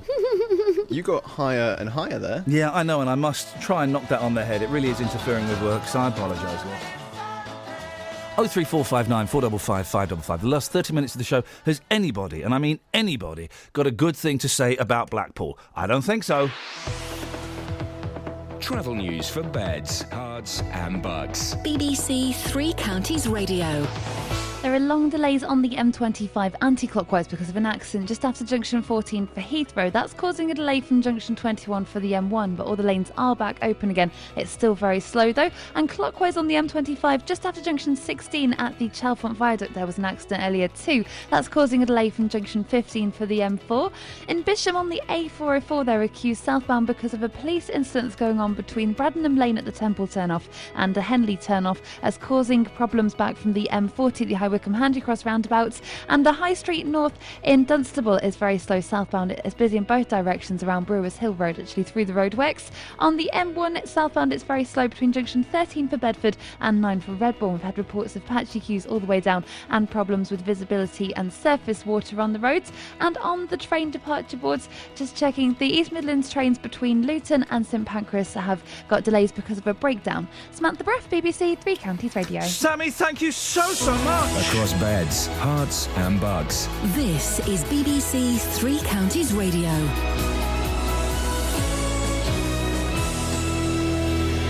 It's 8:30, I'm John Kay. Cancer Research UK says vital opportunities to diagnose patients early and increase their chance of survival are being missed. A meeting is due to take place today between Bedfordshire's MPs and the Policing Minister Mike Penning over funding for the county's police force. Ollie Martins, Bedfordshire's Police and Crime Commissioner, will be in Luton's main shopping centre again today to encourage people to sign a petition. Kamran Farougi from Hertsmere is calling upon Iran to release his dad. Kamal Farougi, who holds dual British and Iranian citizenship, has served more than half of an 8-year jail sentence and he's currently ill. The weather, heavy rain this morning. Three Counties Sport. BBC Three Counties Radio. Eden Hazard missed the crucial spot kick as holders Chelsea were dumped out of the League Cup on penalties at Stoke. Loic Remy's injury time equaliser has forced extra time after Jonathan Walters had given Stoke the lead. Manager Jose Mourinho refused to point the finger at Hazard. When we go to penalties, we go confident, but we missed one, and this is the last thing I do in my career is to blame a player, because the easiest thing is for a player to say I don't take. So when a player takes and misses, has my respect. Arsenal are out of the League Cup too, beaten 3-0 by Championship side Sheffield Wednesday. The defeat could prove even more costly to manager Arsene Wenger, who saw both Alex Oxlade-Chamberlain and Theo Walcott go off early with injuries. Both of them are muscular injuries, so you need to wait 48 hours in the scan to see how big the damage is, but they're of course out for the next game. When you lose two players like that, you look at your bench and you think, do I bring another experienced player on and risk to lose another one? Championship Hull also through after beating Premier League Leicester in a shootout, while Everton also needed penalties to beat Norwich. Tonight, Liverpool host Bournemouth with manager Jurgen Klopp still looking for his first win. Daniel Sturridge again misses out with injury. Manchester City takes on Crystal Palace. Southampton play managerless Aston Villa. And Manchester United are at home to Middlesbrough.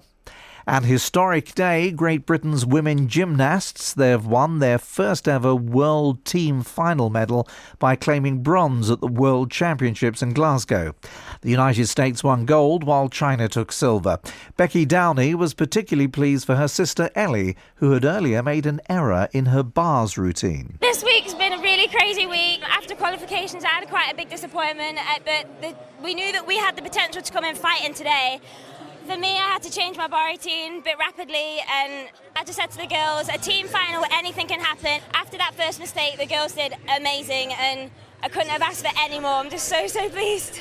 The dates for the 2019 Rugby World Cup in Japan have been confirmed. It'll start at Tokyo Stadium on Friday the 20th of September, with the final at the International Stadium Yokohama on Saturday the 2nd of November. World Rugby Managing Director Brett Gosper says there'll be no problems with support for the event, even if, like England, Japan exit the competition in the group stages. If you've got a good product on the field, if you've got great atmosphere in the tournament, then actually it's an incredibly resilient tournament, and people have remained interested. We've seen that through television ratings, and we've seen it in the fan zones and so on. So I think that comforts that should that happen in Japan, the tournament will roll on and be successful as it has been here. That's Three Counties News and Sport, and I'll have more for you at 9. Wish I could speak with my dog. I Wish I could speak with my dog. Wish I could speak with my dog. 'Cause right now it's just a monologue.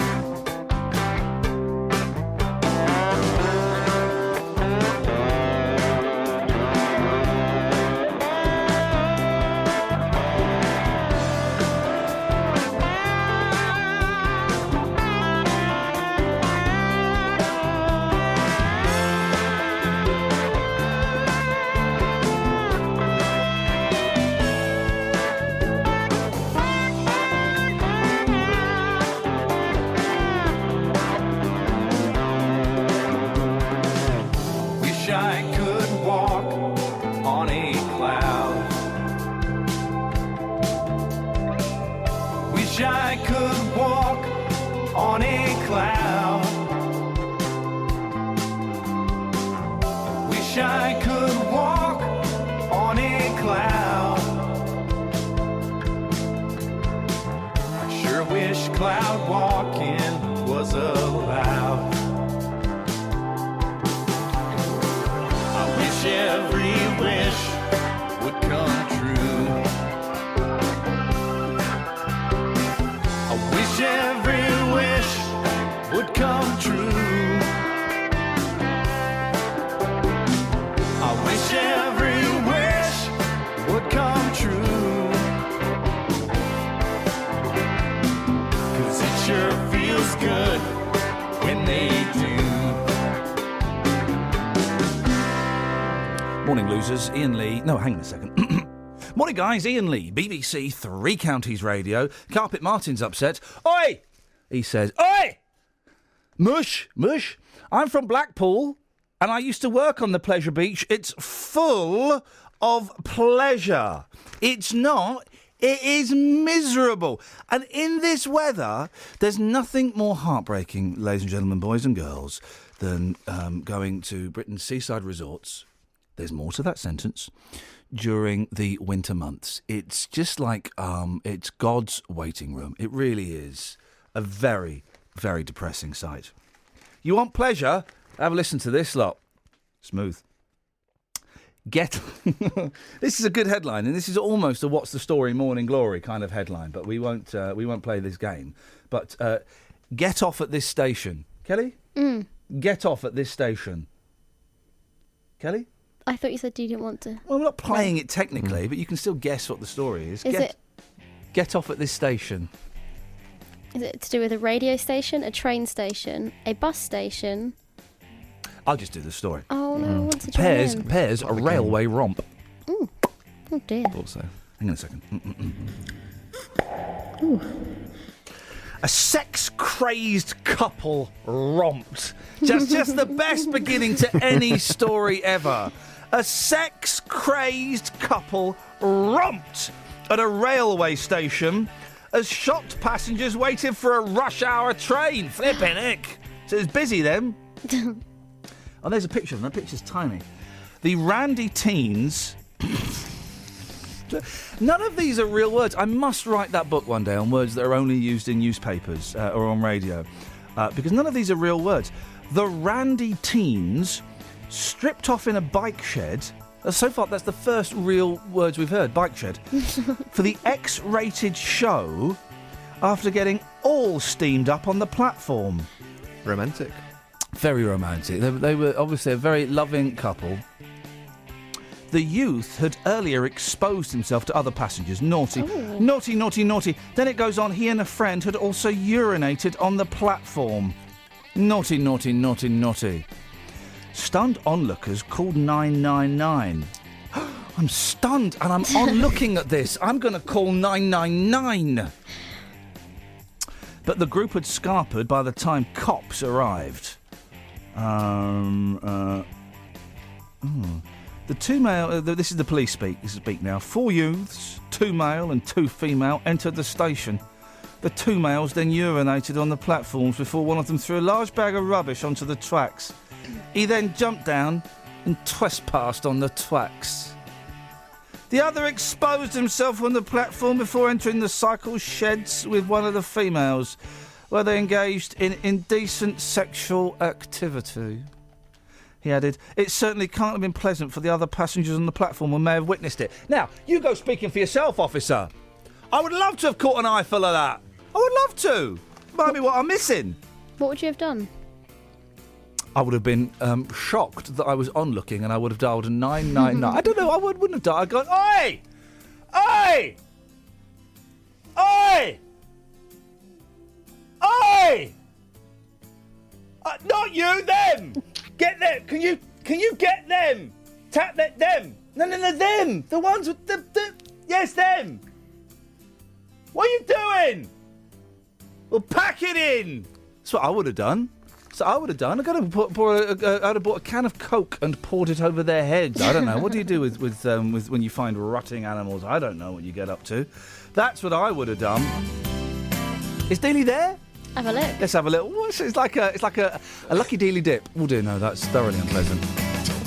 He's there. I heard the dirty, less gravelly chuckle than it used to be. Imagine that. Hang on, boss. What? Just say that again. It's like a what? Sorry, it's like a what? Sorry. You just said it's like a dirty something. A dirty Dealey dip. That's outrageous. Why?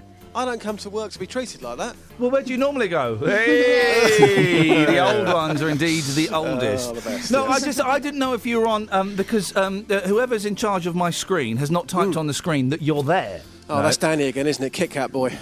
No. Are you taking a break, Danny? Are you having two fingers? You taking two fingers, are you? Yep.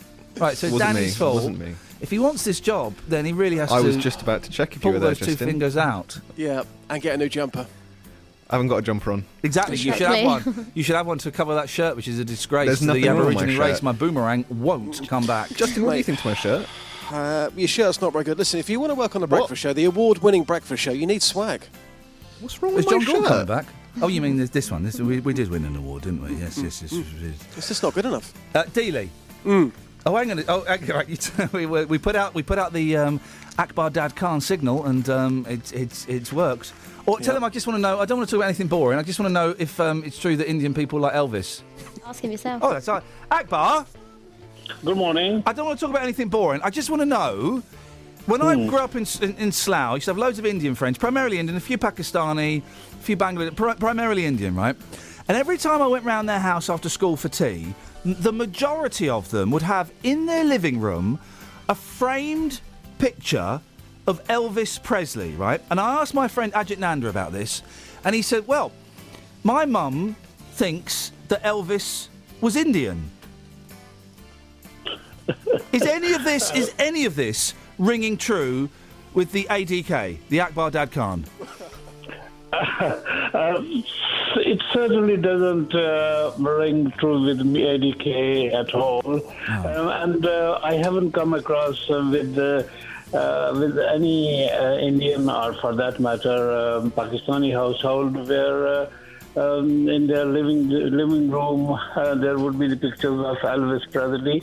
Yes, on occasions I've seen pictures of Elvis Presley here and there among Asian communities, and that shows that.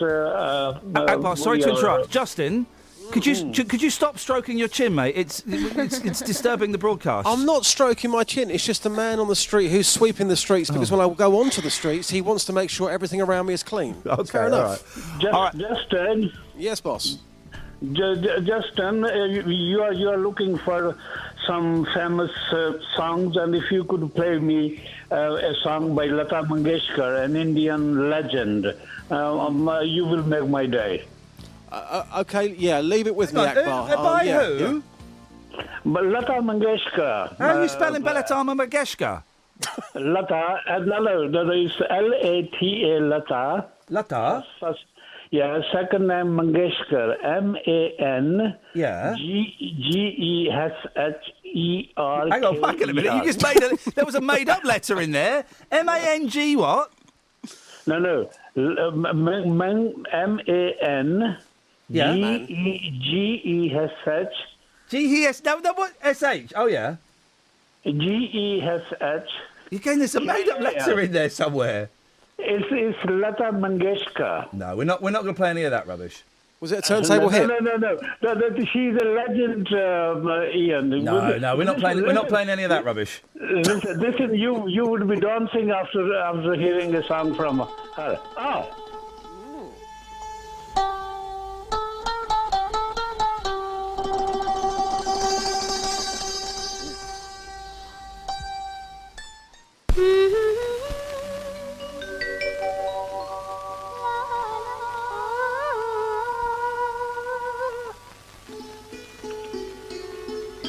It's not really kicking off so far, Akbar. No. It's a great song. Keep going. Wonderful.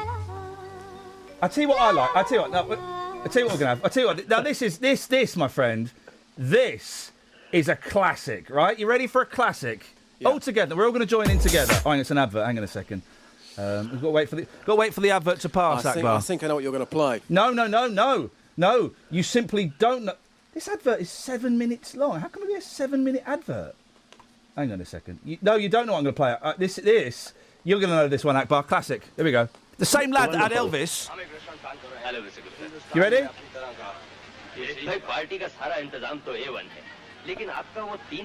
Hang on. Here we go. Let me get to the song. Here comes the song. You ready? You going to sing along, Akbar? Yes, I am here. Johnny Janardam Barabaram Pam Pam Pam Pam Johnny Janardam Barabaram Pam Pam Pam Pam. Go on, Akbar. Yes, wonderful, what? Good. Okay, Akbar. Okay, let's test your credentials. Name the film. Oh, I've seen this. That's a 70s film. Yeah, name the film. Name the film. Sorry, I'll fail there. In that case, I'm afraid you're fired. Of course, it's Nasib. Travel news for beds, cards and bugs. BBC Three Counties Radio.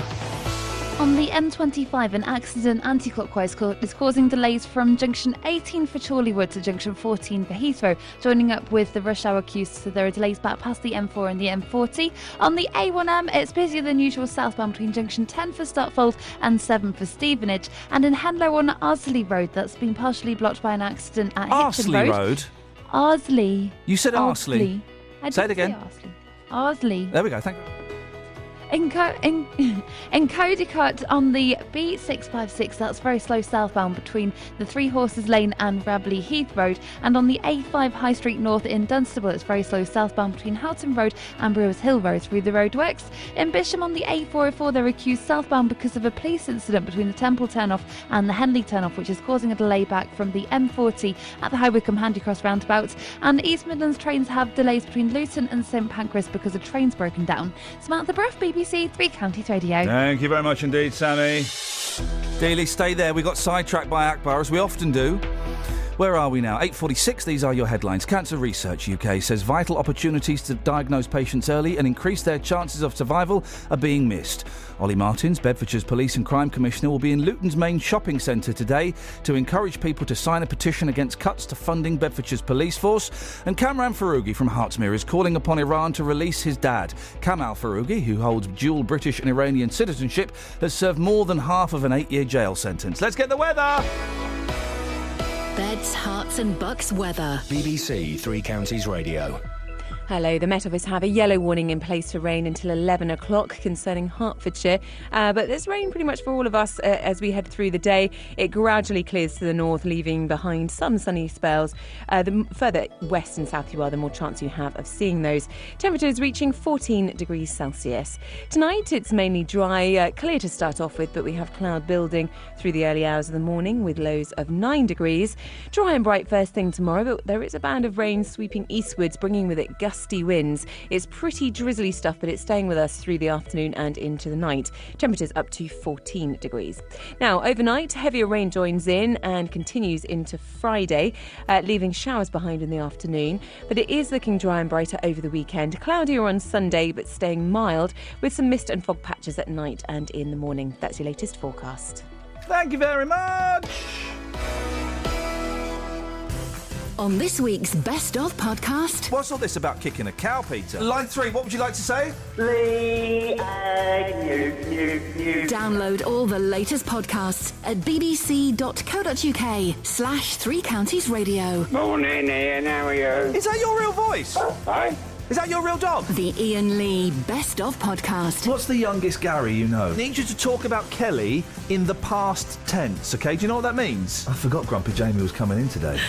Yeah. What a buzzkill. Remind us why I thought it was a good idea to invite you in. Download all the latest podcasts at bbc.co.uk/Three Counties Radio.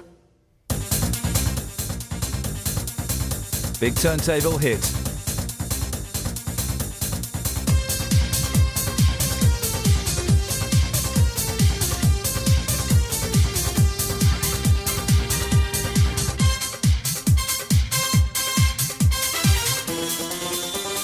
Hit the bass.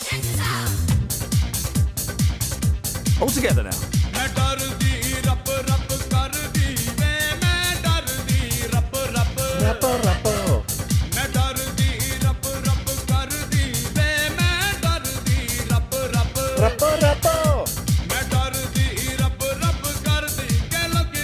Chewy mooey, chewy mooey, chewy mooey.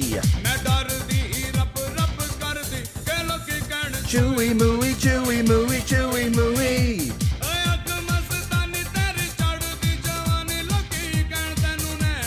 That Indian dancing, knife hard on the arms, isn't he? He needs strong arms for that stuff. Needs strong arms for that, Justin. The arms are up constantly. Constantly. Oh. Yeah, beautiful. Rappo, rappo. Chris is Darla Mendy. Darla Mendy, man, what a guy. What a absolute chewy mooey, chewy mooey. Chewy mooey, chewy mooey, chewy mooey.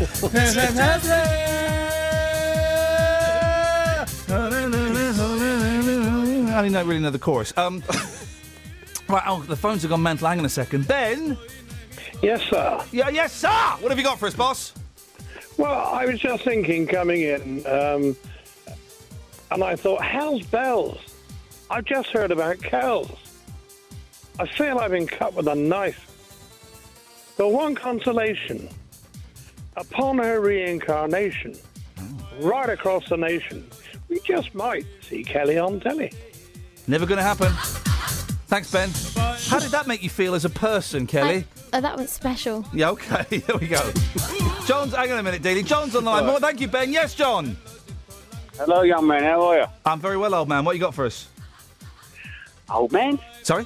Oh, dear, oh, dear. Oh, dear, oh, dear, oh, dear. What are you, 50, 56? You ain't far out. Yeah, I know. I'm good at that. I'm 42 and I'm old, John. So if you're older than me, we're knackered, mate. I feel it. Do you remember being 24? We were 24 once. 24. Remember it? No. Yeah? No, not at all. What you got for us, John? You love Blackpool. I wouldn't say I love Blackpool. I mean, areas of it are, unfortunately, probably, for people who live there, run down. The council seem to be spending a lot of money on the seafront. I've been up there the last 2 summers for the ultimate Elvis tribute contest. Sorry? What, the ultimate Elvis tribute contest in Blackpool?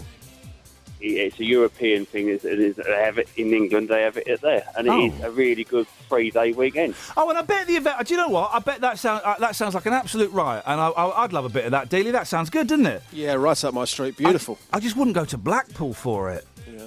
Well, unfortunately, you don't get a lot of choice if that's where it's hosted. But, you get yourself up there. It is a fabulous weekend. But it's not Blackpool that's making it fabulous. It's the fact that you got a load of Elvises there. That Elvi. That's what's making it fabulous. You're locked in a hotel ballroom with a load of Elvi. As soon as you step out and you gardens. Oh, but it's just so miserable up there, John. It's what you make of it, though. No matter where you go, it's what you make of it. Hey, they are trying up there. If you go up the seafront, they are doing stuff at the seafront. John, thank you very much indeed. Very wise words there from John Dealey. It's what you make of it. I've got an idea. Okay? Go on, fella. Yeah, go on. Why don't for the next Elvis International Conference? Why don't we go up there and follow the local Elvis impersonators and report back?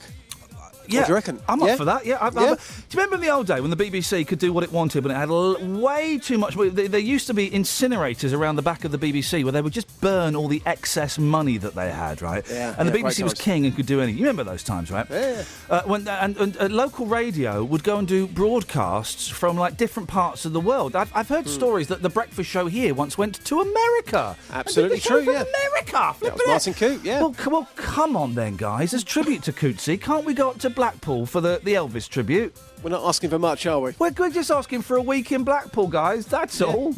Hang on a minute. Katya? Hello, yes? Yes, no. Dealey's about to do his piece, and he's got a nice little thing about what you found in gardens. Good for him, yes. Well, no, not good for him, mate. Good for the listener. Good for the listener. Excellent value, quality. So what I'm going to suggest, Katya... Mm-hmm. Oh. Yeah? Yeah, is we let Justin do his thing. Yes. Is this... Well, no, you sound like you've got a problem. We let Justin do his thing. Okay. Because he stood out in the... He's chucking it down there, mate. You must be Horrible, soaking. Yeah, pneumonia coming back on again. I mean, he has looked death in the face. Umbrellas. They're good. No, I'm too hard for that. Listen, here's my thing, right? And this is a genuine problem. I hate umbrella users, right? Wow. Well, 'cause I was in Oxford Street yesterday, and it wasn't raining, but if it had been, I've been in Oxford Street in the rain. You got these people holding umbrellas, right? If you've got an umbrella, it's your job to negotiate the streets. You go up, you go down, you tilt it to the left, you tilt it to the right. Not the people walking around you. That's like saying, oh, I've got a car and I'm just going to drive straight and everyone has to get out of my way. No.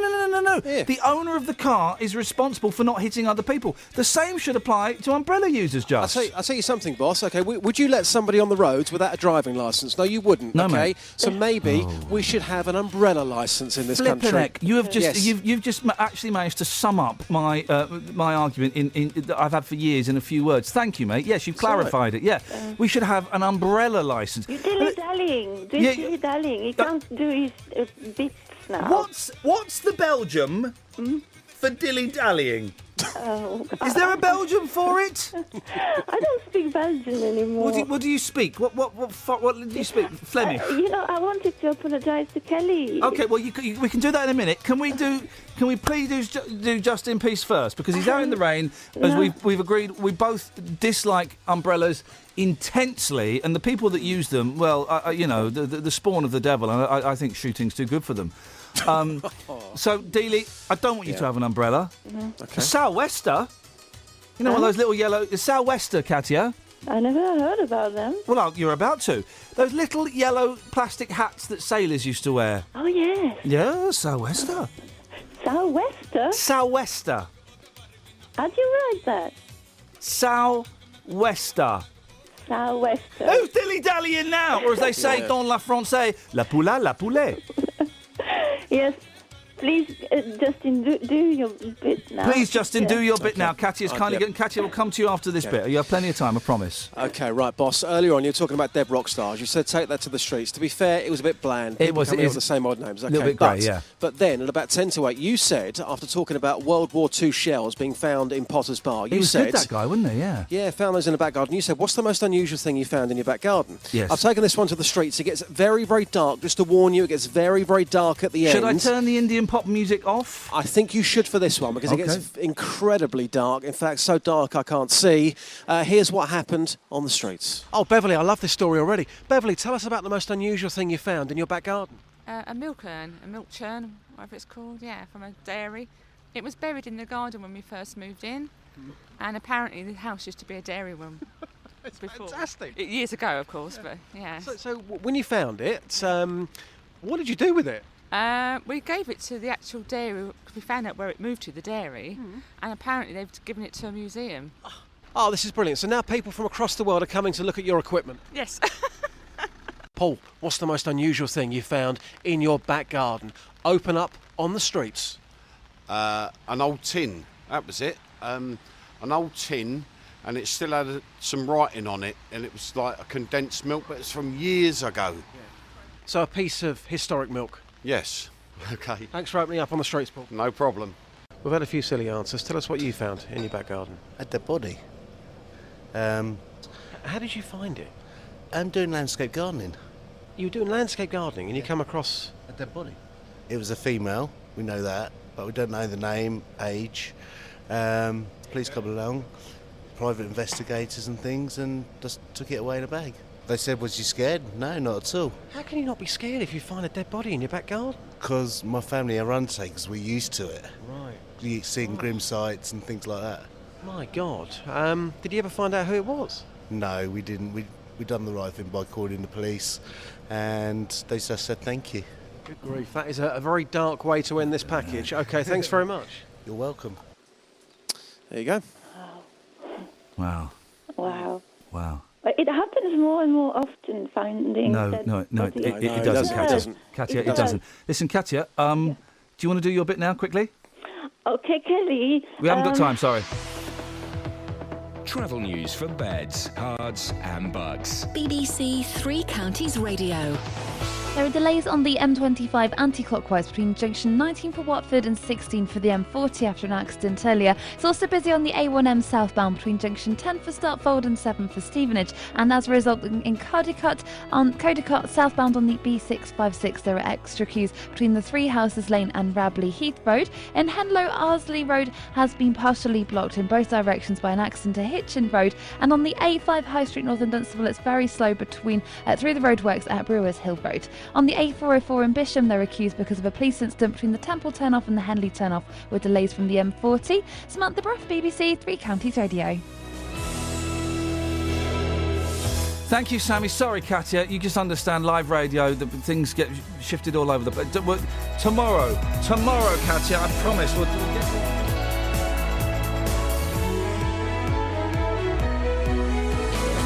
Local and vocal across beds, hearts and bucks. This is BBC Three Counties Radio. Thank you, Iain. Good morning. Welcome to the JVS show. I'm Jonathan Vernon Smith. It's Wednesday. It's pouring with rain. It's 9 o'clock, but on today's big phone-in, do we actually need bobbies on the beat in beds, hearts and bucks? Two of the country's most senior police officers have signalled that the era where we saw bobbies on the beat is over. The chairwoman of the National Police Chiefs Council and the Deputy Commissioner of the Met say there's no money left to pay officers to patrol the streets. Instead, the police will focus on big investigations and cybercrime, and they'll expect people to get involved in do-it-yourself policing too. Well, the Hemel MP and Policing Minister Mike Penning, he's told the BBC crime is falling, and it's not how many officers we have that counts, it's how they're deployed. Well, I want to know from you, do we actually need bobbies on the beat here in Beds, Hearts and Bucks? Here's my telephone number for your call. It's 03459 455 555. This is the JVS show on BBC Three Counties Radio. I'll take your call in just a second, but first let's get the latest BBC News at 9 o'clock with John Kay. The headlines: cancer could be identified earlier, Thames Valley Police appeal for witnesses to a fatal accident, and Bedfordshire calls for more funds for the police. BBC Three Counties Radio. Cancer Research UK says there's unacceptable variation between different parts of England in how quickly cancer's diagnosed. It says almost 20,000 cases could be caught earlier if all regions match the performance of the best. Sarah Williams from the charity says improvements could be relatively easy to make. Public awareness, so encouraging people to go and see their doctor if they do notice any unusual persistent changes to their bodies, making sure that doctors are supported and have the correct help so they can be trying to make the best decision for the person in front of them, and then finally making sure that once that doctor has made a decision, that whether it's tests, whether it's seeing a specialist, whether it's a hospital appointment, that happens as swiftly and smoothly as possible. Volkswagen have announced big losses in its first figures since the scandal over rigged emissions tests broke last month. In the 3 months to September, it recorded an operating loss of £2.5 billion. It's the car maker's first quarterly loss in at least 15 years. A Hertfordshire man's calling for his 76-year-old father, who's unwell, to be released from an Iranian prison on compassionate grounds. Kamal Farougi holds dual British and Iranian citizenship. Jessica Cooper reports. Kamal's son Kamran, who's from Hertsmere, says the family are begging the Iranian authorities to release him. He served more than half of an 8-year sentence for espionage at Evin Prison in Tehran, a charge which he's always denied. His family say they're worried about his health because he's been waiting for a full medical check for over a year. And given his age, they say it's time for him to be released. Police are appealing for witnesses to a fatal accident near Milton Keynes yesterday. A pedestrian died after being hit by a lorry at Chicheley on the A509 at 10 to 9 yesterday morning. He was taken to Milton Keynes General Hospital but later died. David Cameron is to challenge claims by campaigners who want Britain to leave the European Union and adopt a looser relationship modelled on Norway.